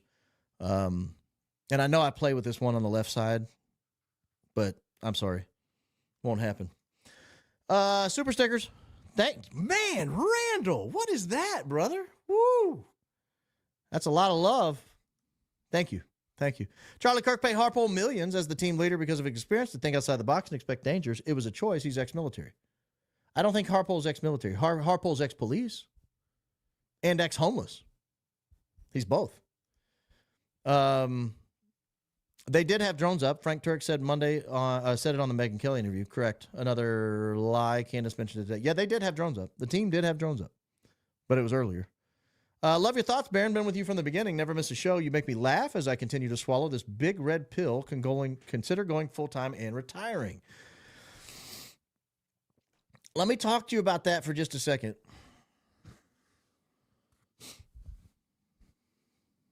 I love my job. I love my job, and I love the people I work with. And the people I work with have stood by me when there was pressure to not stand by me. But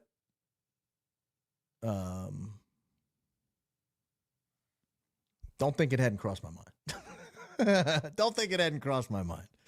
But no, I love the people I work with. I love my company.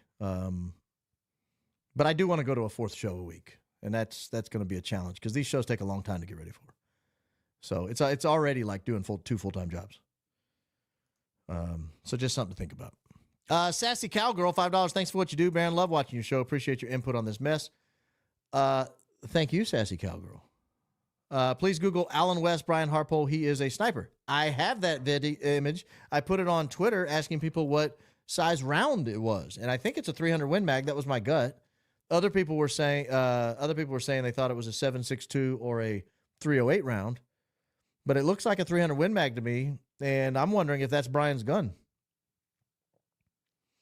Because there's things you can do with a 300 Win Mag round if you load it yourself. Have you guys noticed there's no shadow on Tyler Robinson running on the roof? Yeah, that might be an artifact of the video, and it might just be the nature of the type of material. I don't know. I have a video you have to stay through the supers. I will do this first. I will do this video first. I promise you. I have a video that I think is relevant to the investigation. It's a video we've all seen, but there's a new look at this. When I was looking at this today or yesterday. I was looking at this video yesterday. It is the video of him running across the roof. I want your input on this, Retro De Novo, Angela Moniz, because there is a new angle to this video in light of some information that's come out here recently. From a new military ops standpoint, I got you would be the equivalent to affirmative, but multiple choice questions. So what was affirmed? I already told you what was affirmed, everything. And they got everything they wanted. Controlled access, man on roof. They got them both. Man on roof they asked for. The actual roof they asked for.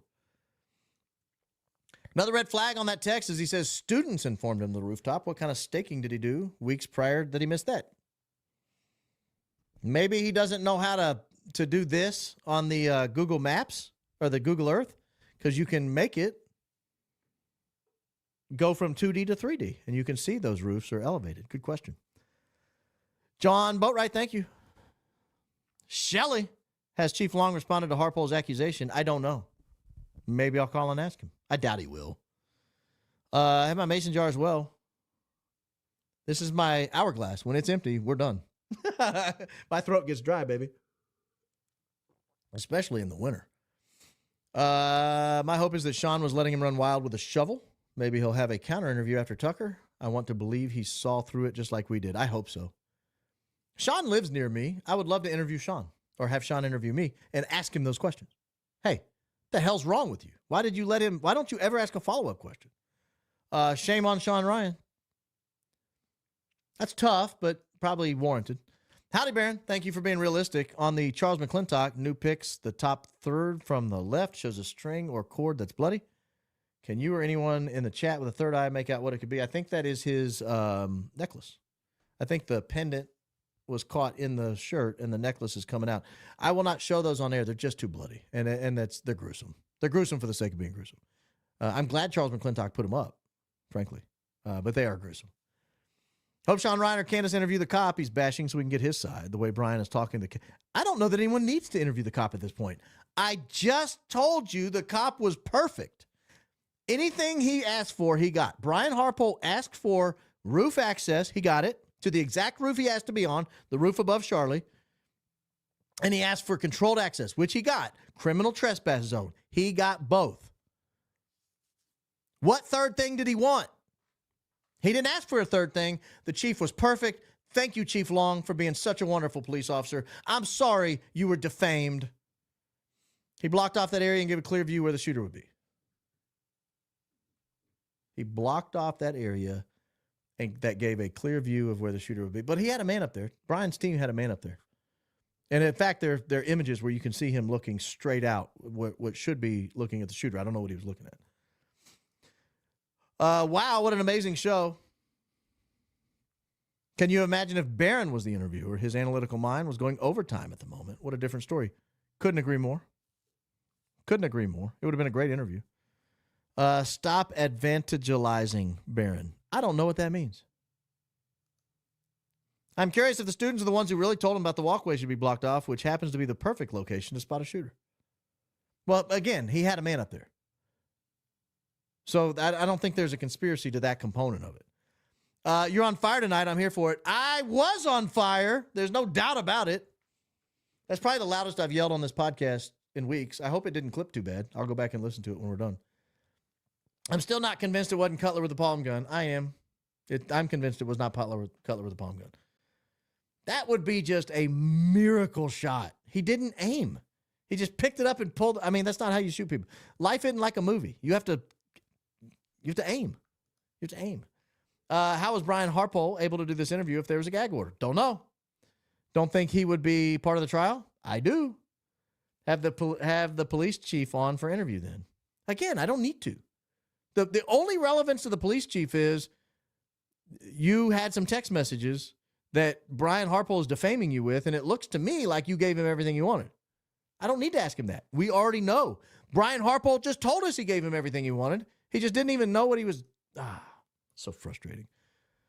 Photos of crowd from drone was sent to CK about security guards. Said it. Also, why are we continue CK's show like nothing happened? That's weird to me that they still have the Charlie Kirk show and the empty chair. Might be time for a new studio look, set up, and rename to TPUSA Talk or something. I agree with you. It's a little weird. You know, they had the Rush Limbaugh show for like 3 or 4 weeks after Rush died. Maybe a couple. I don't know. But at some point he changed it. Now it's like Clay and Buck. Is the background on Cutler anytime? I don't know. Why are you guys so obsessed with Cutler? What did Cutler ever do to you? Mail lady. Canuck Bucks. So was Harpole in on it from the beginning, or is he a coward covering his butt? Not seeing a third option here. $16 to make up for the money we stole from you years ago. Now I'm just waiting. That's Canuck Bucks, and I doesn't have interest. Hate to be that guy. But your country stole from me. We'll call it $13, and maybe they only owe me another $8. Praying for you and your family. I'll pray for you and yours, Just Heather. Thank you. Go Max, you too. Ziggy Z, Brian, repeat after me. My bad. Here's my resignation letter. Yeah, maybe this isn't for you, Brian. Maybe this isn't for you. Maybe you don't get involved. Maybe you run the company. You're just a CEO. And you let actual people that know what they're doing, plan. Maybe, if your guy dies and that's your only job, then you failed. You don't have to apologize for passion. You're doing a great job. Thank you for fighting for the truth. Thank you for thanking me for fighting for the truth. I have a video I believe shows a small drone. I've seen them. They look like bugs. I'm not saying there weren't. I'm just saying I have not been convinced of that yet.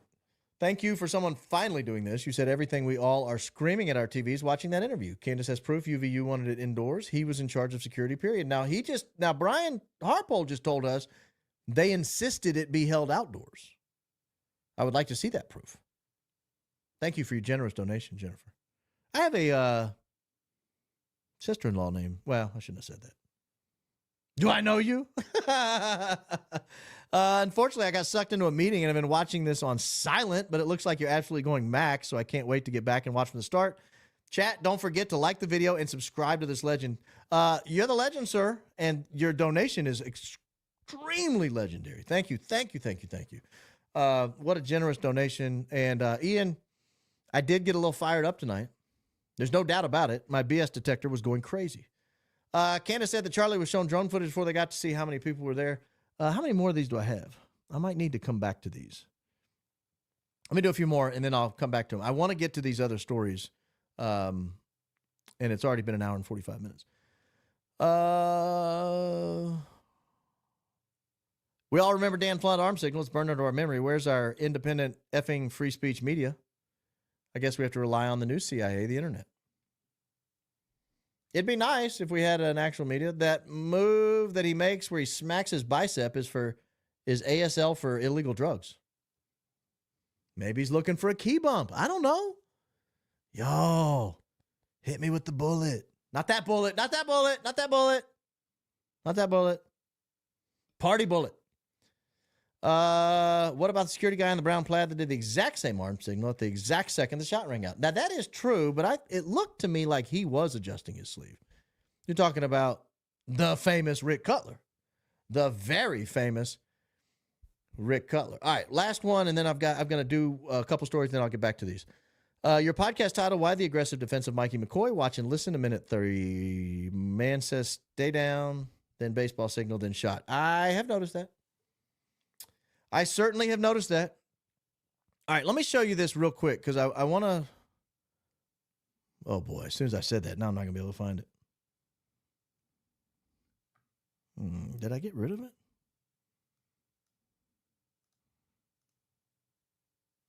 Don't need that anymore.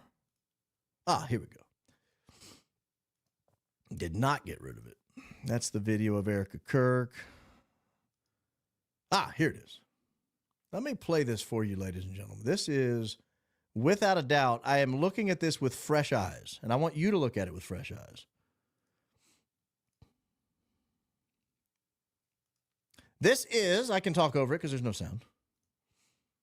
You've seen this. This is the guy running across the roof. That's what it's purporting to show. Look at this car right here. It is at 0 seconds. I'm not aware that this has been slowed up, sped up, or slowed down. This car right here, this white car, could be a Toyota RAV4. Kind of looks like a white Toyota RAV4 if we're all being honest with ourselves. Grok kind of thought it looked like a Mitsubishi Outlander. And I can't remember what ChatGPT thought it was, but let's just assume for the sake of argument it is a Toyota RAV4. Now, here's something to notice. There are no parking spots available in this parking lot. The shot just rang out 3 seconds ago, which means this car, this white, could be Toyota RAV4, turned into this parking lot or out of this driveway, one or the other. There's the only two things. I think this car is why they're not showing the extended view of the alleged Tyler Robinson taking the shot. That's my opinion. I don't think it has to do with the shot coming or not coming from that direction, because that's a pretty far shot. It's a pretty far look. I think it has to do with this car. Because let's assume the most nefarious. This car knew the shot was going to be taken at about the exact same time the shot was taken.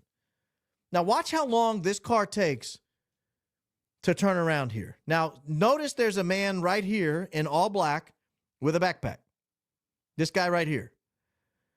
Just 3 seconds ago, there was a rifle shot allegedly off the top of this building. Does this guy look like he's moving with any kind of relative haste? Do you see that? Go back to this guy. Focus on this guy on the left-hand side of the parking lot. Can I zoom in on this? Or is it just going to? No, I didn't think I could.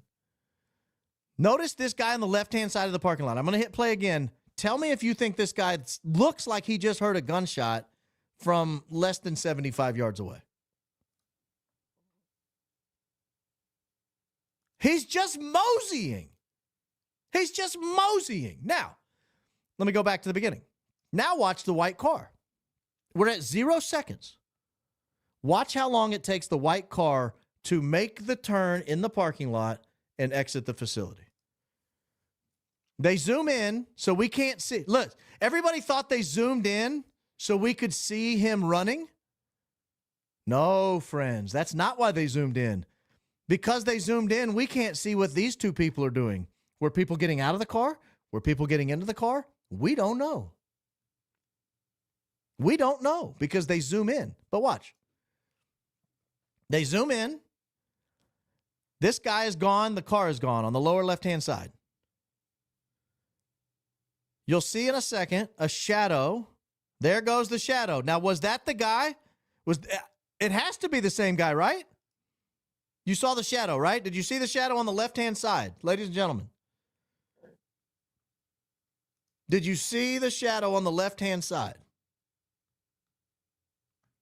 This car pulls in at the exact same moment the gunshot goes off. This kid or man, we'll call him Pharaoh, codename Pharaoh, is walking across the parking lot at the exact same time that this car is coming in. Now, we know, because of the timestamp up here, we know that the shot took place 3 seconds earlier. And a shot took place right here. On the other side of the facility, when the shot rang out, everybody hit the deck. And they're farther away than this guy is. This guy just moseys. He just moseys. He's just walking. Now, the car was driving. It's obviously stopped. We've lost track of that guy, but watch. They want you to look up here at him. Don't. Look down here on the left. See that shadow? Where's the shadow going? Who walks towards the gunshot? Who moseys away from the gunshot and who then walks towards the gunshot? Yeah, he could be wearing headphones. I hadn't considered that. But my point still stands on the purported Toyota RAV4 because watch, it's been 17 seconds. We've got Spider-Man down here, Peter Parker climbing the facility. That's 16 point something feet, I think they measured. He drops like an absolute assassin team pro. He wanders off. Look. What do we notice? Our first 41 seconds later, 41 seconds later, the white could be Toyota RAV4, could be Mitsubishi Outlander, we're not sure. But what took place for those 41 seconds? What was this guy doing? What was this guy doing for that 41 seconds? And here's what I think's happening. If this car's involved, let me just assume it is for the sake of this one argument. If this car's involved, he's doing one of two things. He's either dropping someone off to go plant or pick up evidence. That's option one. Or option two is he's timing this, what do we call him? Codename Pharaoh? This is codename Ramses. Pharaoh was the kid walking and not paying any attention. This is codename Ramses. He is timing codename Ramses getting towards the parking lot in case he needs a getaway car. But when he sees he doesn't need a getaway car, he's coming quick. That's a quick move there. When he sees he doesn't need a getaway car, he drives off. And then you can see him turn left out of there. He'll turn left out of there. Just interesting things. Now, if you wonder, as I do, let me find it. What was over there? Do you remember the drone, the spy plane that was taking pictures? I was flipping through those pictures and I noticed something really weird because I was looking at this. Oh, I'm not sharing it. I was looking at this area where they planted the rifle. Now, keep in mind, this was an hour or so before the shooting. Where's this car going right here? Where's he coming from and where's he going? Where is this car coming from and going? There's no driveway here. What is he? Now, the rifle was found right here, like right in this thicket of trees. Really, though, if you walked out of the front of this car and you walked forward about 50 feet, that's where the rifle was found.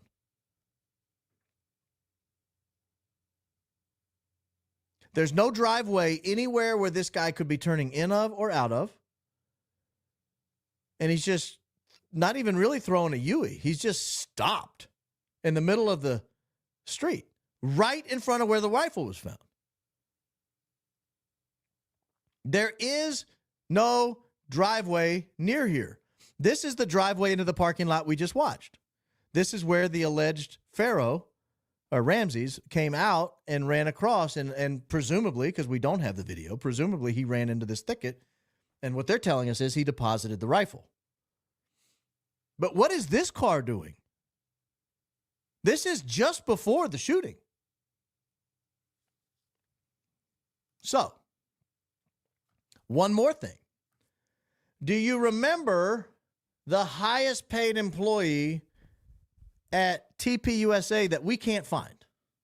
Do you remember this guy? Well, I found a reference to him. Before Charlie Kirk spoke at Utah Valley University, he flew into Salt Lake City and spoke to a bunch of business professionals there. There is a video from an account that has 453,000 subscribers, but only 244 views in the last month, which is just, I don't understand it. But it's a guy named Andrew Smith. He was one of the people that was hosting Charlie Kirk at the business event. And he spoke to US Weekly after the assassination. I have that video. I'm about to play it for you. But I'm just setting it up for you. I'm giving you the setup. So let me play this video. I want you to listen to who he says was at the event in Salt Lake City. Let me pull it up for you so you can see. Here we go. Who was at this event, good sir? Oh, I just missed it. Sorry. There's a lot of setup to get it wrong. Oh, John McGovern was there. Our mysterious friend that nobody can find. The highest paid employee at TPUSA. And if you know what John McGovern does, he's the money guy. He's the donor guy. Oh, no sound.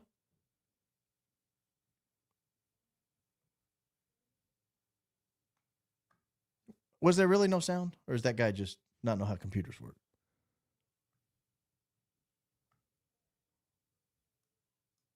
Let me play it one more time.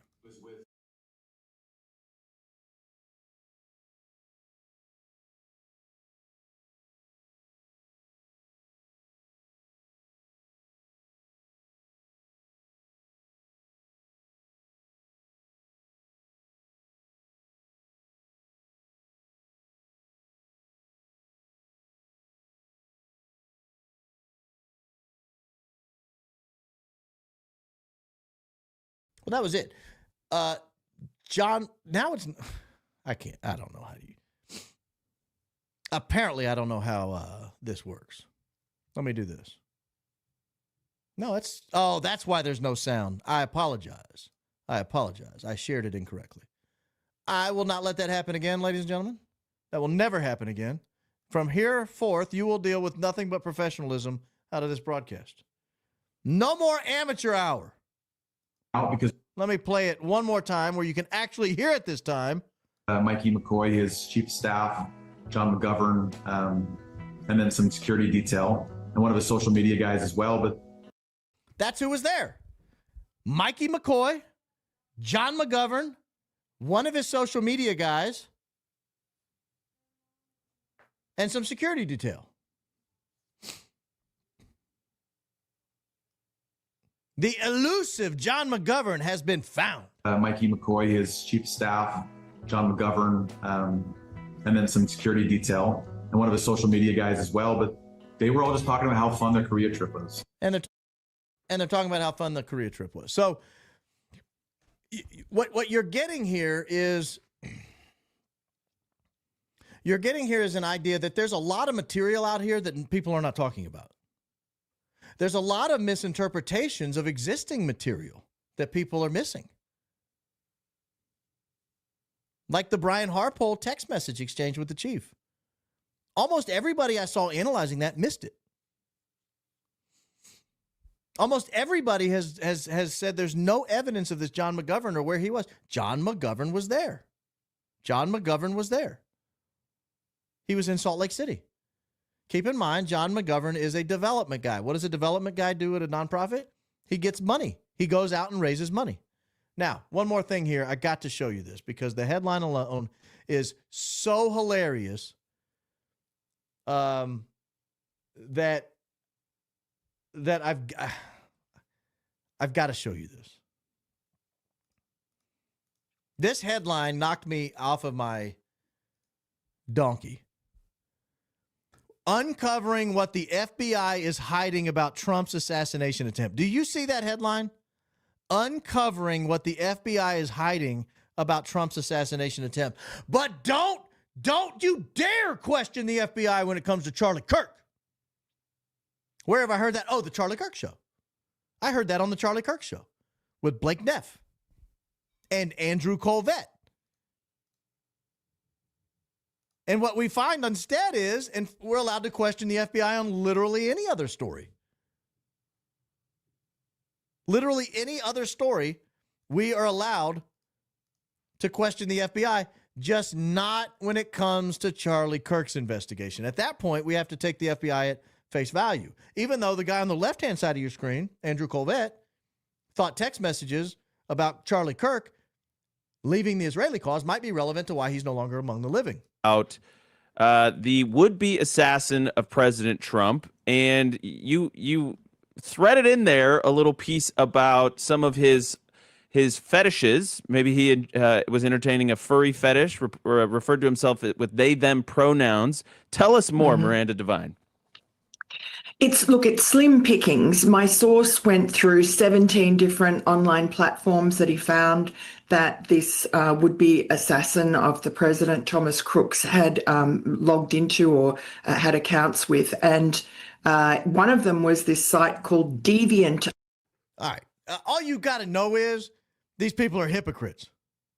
You're allowed to question if the FBI is hiding something relative to the Donald Trump assassination attempt and the death of Corey Campatori or whatever his name was, but you are not allowed to question Kash Patel. Not allowed to question Kash Patel. Same show gives you both stories. Same show gives you both stories. One last video. This is the video that I believe shows that Brian Harpole is still guarding Erika Kirk. I will play this. I believe this shows that he is still guarding her. Would you mind a picture of yourself? That's him right there, right? That him? That look like Brian Harpole to you? If so, Erika Kirk is in extreme danger. I could not be more sure of it myself. This is October 14th, Erika Kirk in Washington, D.C. And I don't want to play anymore because I'm going to get a copyright strike for whatever that was. All right. Baron, your volume's low relative to your video exhibits. I'm doing my best, people. I'm doing my best. I'm trying to save up to get a T cable or whatever you guys call the Ethernet cable running here so that I don't skip around as much. Bear with me. Bear with me. Is Dan keeping something from B, not feeding info? Is Dan keeping something from B? Brian? Yeah, good question. TJ Kirk, very generous. Great show, dude. Great donation, dude. Thank you very, very much. Loving the show. Subscribe, please. Everybody. Thank you. Rosalind, very generous donation. Thank you. Everybody, please, please, please subscribe, like, click notifications. It's critical to the existence of your humble host being able to do this on a regular or more regular basis. He's got Jensa connections. Is that like a Ginsu knife? Was part of Schaefer Security, who also employed people who were at or connected to Butler. I was unfamiliar with that. Funny how Shawn had Chase Hughes on literally the show before. I enjoy your show from afar. What do you think of Chase Hughes? What's funny about that? I've seen some good Chase Hughes content. I've seen some that I'm a little weirded out by. But I've seen some that I really like and watch time and time again. She said, I'm guessing that's Candace. Candace is now just she. She has taken over the entire feminine pronoun. She used to refer to whatever antecedent we had just referred to. But now she is just Candace. And I'm all right with that. She said there were 12 Israeli phones at UVU. The Egyptian plane had around that amount of people. And Brian Harpole said he had 12 men on the ground that day. What happens when the truth is fully revealed? I don't know. Those are all interesting facts, if they're facts. 300 Win Mag was your answer to your question about him shooting with Alan West, by the way. I thought so. Thank you for the donation, Truth of AIDS. Oh, my gosh, 75. Thank you. Andalusia Pop. Or is it Andalusia? Shawn lost my sub after this interview. The comment section from it is lit. I've not seen the comments. Nobody's buying this. Keep the pressure on, Baron. God bless you and your family. God bless you for that very generous donation. Thank you. I understand the blood, sweat, and tears it takes to donate. I too give super chats to people I watch and subscribe to, and I know what it takes, and I thank you for it. Brian said UVU required Charlie have it outside, yet UVU said TPUSA requested Charlie be outside, even though UVU thought it was dangerous. Need truth. Yeah, we need clarification on that. Thank you, Fran Barker. We need clarification on that. No doubt about it. He should have seen and heard Charlie being hit before he heard the shot. Unless it was a subsonic round.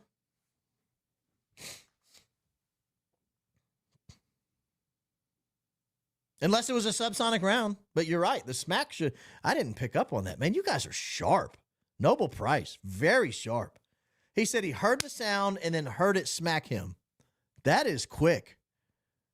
That should have been the other way around. Maybe it was a subsonic round. Which, hey, 300 blackout was my guess from the beginning. You know, like in Clue where they say it was Colonel Mustard in the library with a candlestick. I was always saying... It was a sniper on the Sorensen Center with a 300 blackout. That was my guess from the beginning. High grain 300 blackout. Big hole, no exit wound. That's a high grain 300 blackout. That is my guess. And smack after you hear the sound would be consistent. He's heavy on the recommendations of censorship and government oversight. I see where this is going. And violence. Don't forget violence. Very heavy on the violence, Adrian Janelle. Hey, I know what you know. Matless X. Where was this zeal to put people in the Wayback Machine on 9/10/2025? Seems like that would have been the moment to be punching tickets. Agreed. $2. Thank you, heywtf.com. Truth Evades, $10. I don't even want to give you these when giving out gummy bears that he gives to every guest he has. For reference, the last guest he had, he happily gave those plus a Sig Sauer handgun. I would rather have the Sig Sauer. I would not eat his gummy bears because they have corn syrup and artificial food coloring. I get my gummy bears from Target that has a natural brand that does not have either. And yes, I know I have to shop with the LGBRQ A125 people at Target, but it's okay. They've got great gummy bears. They got great gummy bears. Doctor cannot do an autopsy. There was no open casket funeral, yet there's a picture of Erika in front of an open casket. I don't know if that's true or not. I did notice they changed the caskets. That was a little weird. But I'm not in the death business. That might be normal. I've never seen it. When she was mourning at the casket, it had one buckle, like one handle, one style of handle. And when they were loading it into the car later, it had a different style of handle. Maybe he changed his mind. Maybe he was like, I don't like this casket. I want that casket. Whatever you want, Chuck.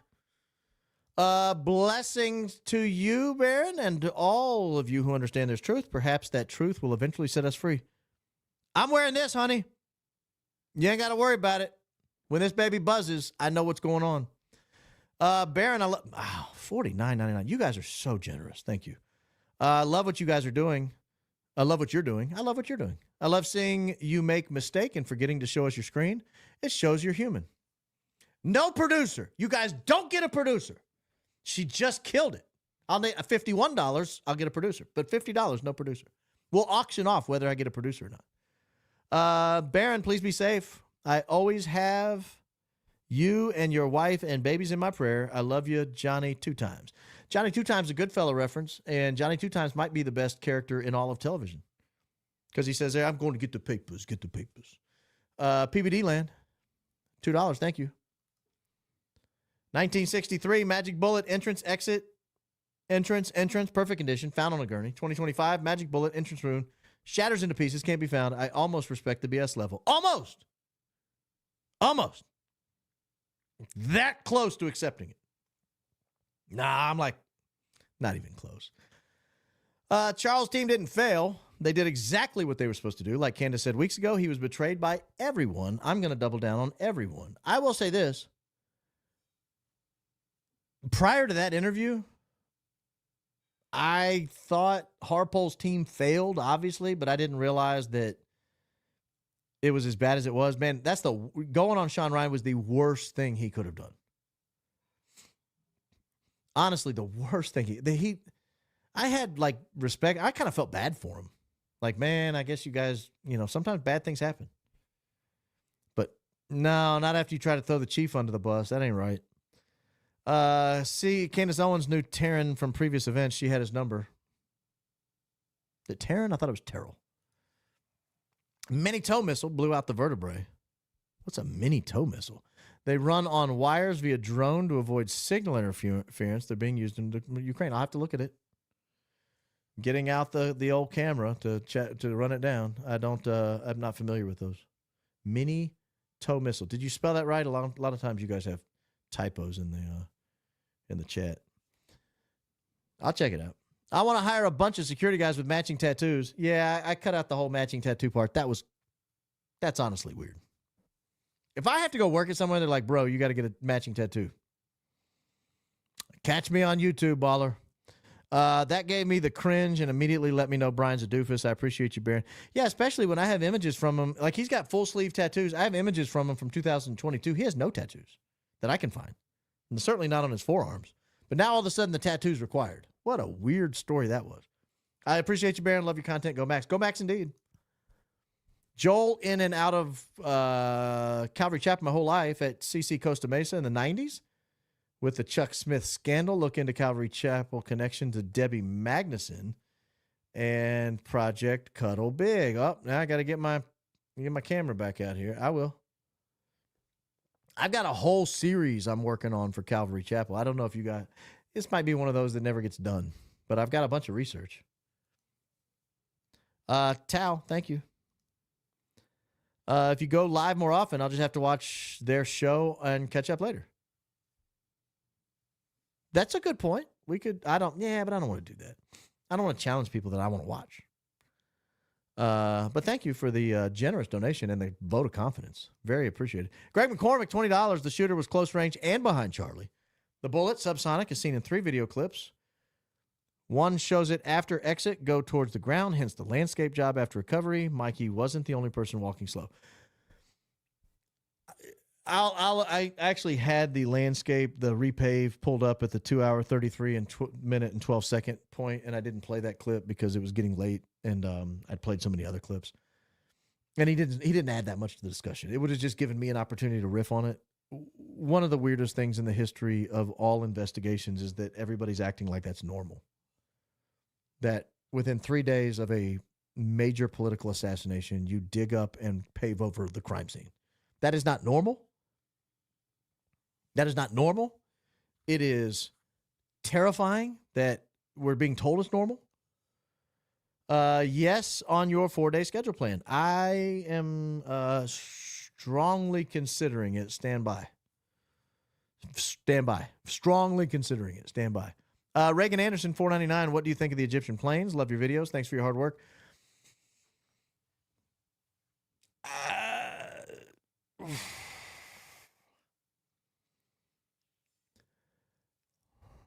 I'm going to let Candace cover that right now. She's doing great work on it. And I could not add anything that she's not already covered. And I don't feel like I'm in a position to contradict or support anything she said. So I will wait to see with bated breath her installments on that. But I think there were a lot of planes that had a lot to do with it, including the one I just showed you with the car turned around facing the drop point for the gun. I think there were a lot of planes in the air that were related. Towel, $9.99, thank you. Wiggle and Fidget, BU. If people don't like it, they can go elsewhere. Again, I come from radio. I don't come from video. This video makes me a little nervous. That's why I don't look directly at it. I look just below it. And I do this. I move around a lot. So I appreciate you commenting on it. Late bloomer. Thank you. Egyptians in town 1 week before shooting. TR states he was planning for 1 week. Go Mex. TR. Tyler Robinson planning. Interesting timing. Interesting timing. People need to understand what a palm gun is. They're meant for point blank range. You're not using one from 20 feet away. The palm gun thing is not possible. He was involved in this, though. I mean, I'm right there with you till the last sentence. I mean, he's involved in the sense that he's on the security team. Harpole was pumping up his guys like they had a successful mission. Dude, you lost your principal. Precisely. You know what I cut out a lot of? And I thought, how do I cover this? What's the best way to cover this? And I just cut it out. It was him talking about all the places the people were and all their different jobs. What a stupid thing to do. If you know, OPSEC, bro, do not tell everybody where you position all your people. Like it's a how-to manual for how to assassinate somebody at the next event you're covering. It was dumb. It was dumb. Alpaca Renee, $19.99. Thank you. The guy has gotten by on reputation image. His stunning lack of coordination planning with other agencies regarding pre-event logistics was jaw-dropping. The buck passing is so beneath someone making that kind of money. That last sentence is the key. The buck passing is way beneath him. He's gotten by because political assassinations are rare. And so he hasn't really had to protect anyone. That's the reality. Most people are pretty well behaved. Look at tax records as a very large insurance policy loan was taken out in 2024. I saw it. On Charlie, and the very high premiums for that policy were paid by TPUSA.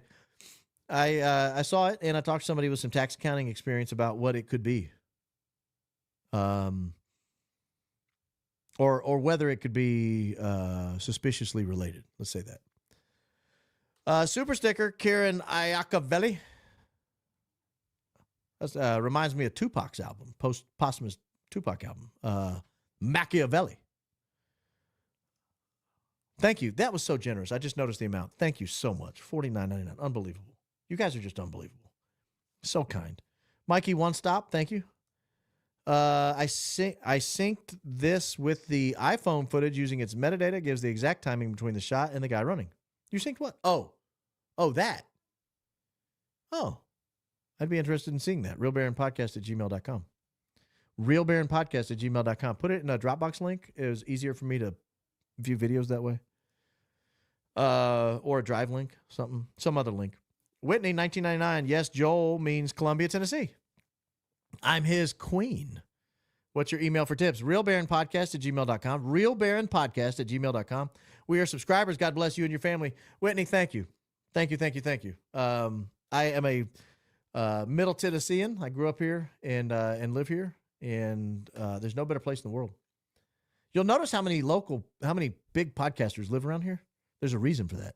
It's a great place to live and raise a family. Baron. I wonder if you did that on purpose. It's just a lowercase r. One R, but lowercase. Unless you did one big R just to let me know it's only one R, in which case, thank you. Thank you for your donation and your vote of confidence on how to spell my name. My dad thinks Trump is allowing this to unfold for the corrupt to uncover themselves. I'm not sold. Nor am I. Your dad is inhaling copium copium by the barrel full, ma'am. Agreed, and I wonder if the Tesla in that parking lot, silver one, the white car just drove past. You wonder if it what? That's not a sentence. I wonder if the Tesla in the parking lot, silver one, did you get cut off? Oh. Yeah, you did get cut off. Drove past, caught the white car on camera. What a great eye. How long do Teslas keep their footage? Oh, speaking of keeping their footage, check this out. Check this story out. You're not going to believe this. You're not going to believe this. Look at this. Hold on. I'll get back to these supers just a second. You just reminded me of something I have on a PDF. One of the local news channels asked for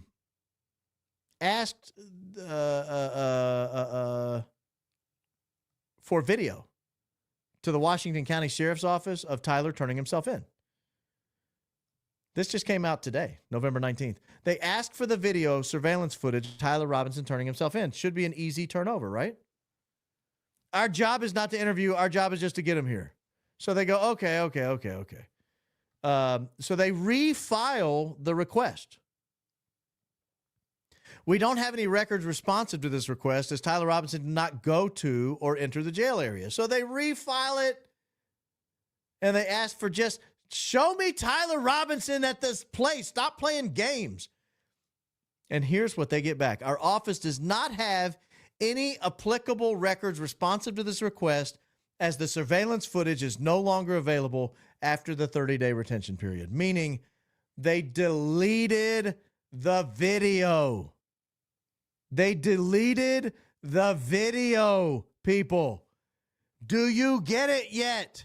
Do you get it yet? So I don't know what the retention period is on those Tesla videos. All that to say. I don't know what the retention period is. Yeah, subscribe, like, click notifications. I just read that one. Guy panning the camera is involved as well. I kind of said it without saying it because I'm slick like that. $50 to make up for your $16 loss in Canada a bazillion years ago. Let's be friends. You rock. Go Max. Gary, thank you. Consider Canada absolved, at least from the monetary component. Consider them absolved from the monetary component. I will never. I don't know, man. $50 is a lot. I can be rented. I can't be bought, but I can be rented. So for now, you people are all right with me. For now. One in the chat, if you're subscribed. I'm subscribed. I got my own notification right when I hit live button. Observation I saw are the CIA, FBI, and Israel proving to Trump that even if we do this to someone you care about, you keep your mouth shut. And he did, and now they're even more powerful than before. That would have been, that could have been a message. Hard to argue with the logic. Did you catch that lie when he said the doctor told him the bullet hit the vertebrae and turned down? Please explain how the doctor would know all that while they're at the hospital prior to the autopsy. Good question. Good question. I still want to know how the C2 got broken. I want to know how the C2 got broken. Your C2 is all the way up here. Like right there. See that? That's your C2. Entry wound, C2. Entry wound angle, C2. No, sir. No, sir. Harpole said his guys didn't have keys to get on the roof. Why did they think they were needed? Keys were needed. And why use that excuse after knowing they weren't? As far as his intense vetting and training, it's useless if you rely on outsiders. Yeah, that's kind of doo-doo in the bed. No doubt about it. On X, there's a video of a white Toyota RAV4 in a parking lot. What appears to be a gray Dodge Challenger there, too. Toyota follows the Challenger 1.6 miles away. 20 minutes after, MJ Truth Ultra. Was that the timing? Was it 20 minutes? I did see the video. And for those who haven't seen it, I don't know that I'll be able to find it quick enough. But there's a gray Dodge Challenger presumably Tyler Robinson pulls in the back of the parking lot, what looks like a white RAV4, circles, pulls behind it, and then they roll out together. That's consistent with what I saw in that parking lot that looked like a white RAV4 that was either dropping someone off or picking someone up, because they took a long time to make that turn. A long time to make that turn. NP to prevent baby abandonment. Thank you for the generous donation. NP to prevent baby abandonment was very active at CC Costa Mesa in the 90s. If you know, you know. Trick addicts into giving them their babies to adopt them out. Place they used to hold their charity balls is now Calvary Chapel. That's some inside baseball on Calvary Chapel. Man, thank you. I love the work you do. Very informative and entertaining. I try. Candace also mentioned there were 12 to 14 people on that plane. Could they be the ones with phones? Could be. I finally made a live show. Love your videos. Keep up the great work. Thank you, MKPSU 2016. Does that mean you went to Penn State University? MK? You married Catherine from Penn State University who graduated in 2016? Nancy Glenn Coco, $9.99. Are we? It's only one of me. Are we not going to address the disgusting claim Brian had about tasting CK's blood on his lips? I left that out. That was a little weird. It was a little grotesque, so I left it out. I checked the FBI website. Thank you for your donation, by the way, and you as well, Sausage Biscuits. I checked the FBI website, and the timing of the white car was 1 minute and 17 seconds, or 1 minute 18 seconds to come around that corner. It doesn't make sense. Time the maroon car to compare. Whew, it's a lot of data there. Duly noted. That's all I can say. I can't follow that right now. It's a lot of math. It's a Highlander. SUVs in CO list equal 400 RAV4s. Did I say Outlander? I think I meant Highlander. Yeah, that might make sense. But either way, he dropped somebody off right there, and it was weird. Great info. Can't believe no one caught the fact that Harpole is not referring to the right building. Has anyone hit the like? You better. Like, subscribe, notifications. Share it with your friends. 1999, thank you, Katja.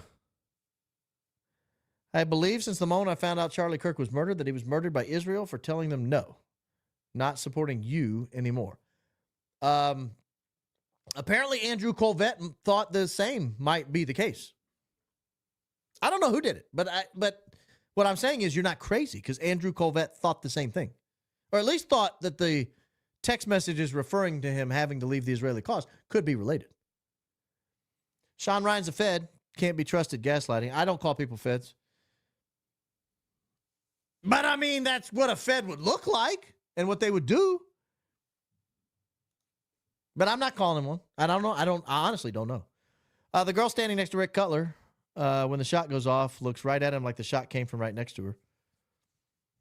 I'll check the tape. I'm not aware of that. I haven't noticed that. Wayback Machine 910 was violent. It's never ended. We're just not as oblivious. Thank you, Baron. Yeah, that was violent, dude. His, 3 times he called for violence in that video. I thought you weren't allowed to call for violence on YouTube. I'm not calling for violence. No violence. He called for violence. Shawn Ryan ran the level of detail on Brian in that Brian should have ran on Charlie. Tried to pass off meaningless pictures to write off theories, didn't show any substance, favor to cash. Very well could be. It was a rehab job. It was a fluff piece. I sent you and Candace an email of a man who got a black backpack from under the table in front of Charlie and walked behind him right before the shot. Please check email. I'll look at it. I hope the subject line is good. And I hope you provide some description, because I get a ton of emails for links and I don't click them. I mean, without some knowledge of what it is. And then I got to check it, make sure it's not a virus or something. Someone yelled, "Stay down," 3 seconds before Charlie was shot. I heard that, but I don't know who it was or if it was related, but I did hear it. My BS detector did not let that get past. Brian lost his job at Starkist Tuna. Failure to protect Charlie's now. I'm going to get you guys some reading glasses so that when you're texting the show, you can... Guys, it doesn't mean you're old. It just makes the screen a little bigger. Makes the keyboard and the screen just a little bigger. Just 10, 15, sometimes 20%. Just a little bit bigger. And then when you type that out and you look at it, you go, oh, that doesn't make any sense. Thank you for the donation, Mikey. I don't understand about the Panthers in Texas, but I'm willing to allow it. Love your podcast. Go Max. I love your donation. Thank you. Darshan, Sacred Jewelry. I know I'm catching doo-doo for that typo. I meant the level of detail on Brian in that interview. That Brian should have ran on Charlie. Yeah. Yeah, I would have loved to have interviewed him. Super sticker, thank you. My point was the public didn't have access to the area where they could see a shooter or film it. Correct, because the chief of police gave him everything that they asked for. And they had a man up there and it was controlled access, which is all Brian Harpole asked for in that text. I can't say that enough. Disregard SUV chat. Read Brian Simowitz, Charlie's cousin, arranged for him to go to restaurant event in Salt Lake City before UVU. Brian is former USAF, and Brian's wife, Kelly, is a supporter of TP Faith. I did know that Charlie's cousin was at the event, and Charlie's cousin actually was the only family member at the hospital. The guy that I played the video of that was telling about John McGovern and Mikey and the social media person being there, that guy is the one who had to tell Charlie's cousin, Brian Simowitz, about Charlie dying, and then drove, I think he's the one that drove him. Somebody drove Simowitz, Charlie's cousin, to the hospital. And he got there and was like acting on behalf of the family somehow. Bearing off subject, there's a missing woman in Tennessee, Tiffany Prevette Moore. I went to school with her here in North Carolina. Would you look it up and share with Tennessee individual investigators, please? I'm sharing right now. My email with video explanation shot from behind, exit wound. I don't think it was an exit wound, but maybe. Maybe. I'm all ears. I'm willing to entertain lots of different things at this point. Project Cuddle with huge donors is Oprah and John Stamos. The drummer for the Beach Boys, John Stamos? Did the backpack walker get out of the white car? I don't know. I couldn't tell. They zoomed in. It would have been nice to know, right? Baron, hat is a 1010, just got here. Yes, sir. Nadnar Bavek, 6010, 6016. Yes, sir. Yes, ma'am. Yes, ma'am. It could be a ma'am. I'm not familiar with what Nadna means. But yeah, I got my BS detector on today. No doubt about it. Sausage Biscuit, the maroon car in the same parking lot, gives baseline for the time takes to travel short distance and lot versus eternity, at least 1 minute and 17 seconds for white car to come around the corner.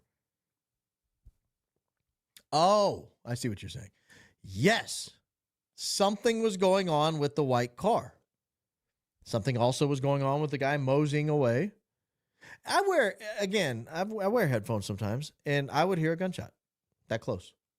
If the gunshot really came from that roof, I would have heard it from there, and I would not be moseying through the parking lot. I'd be skedaddling. Skedaddle. Guys, I'm cutting off the superstars, super chats, so no more. I mean, you can send them, but I can't keep reading them.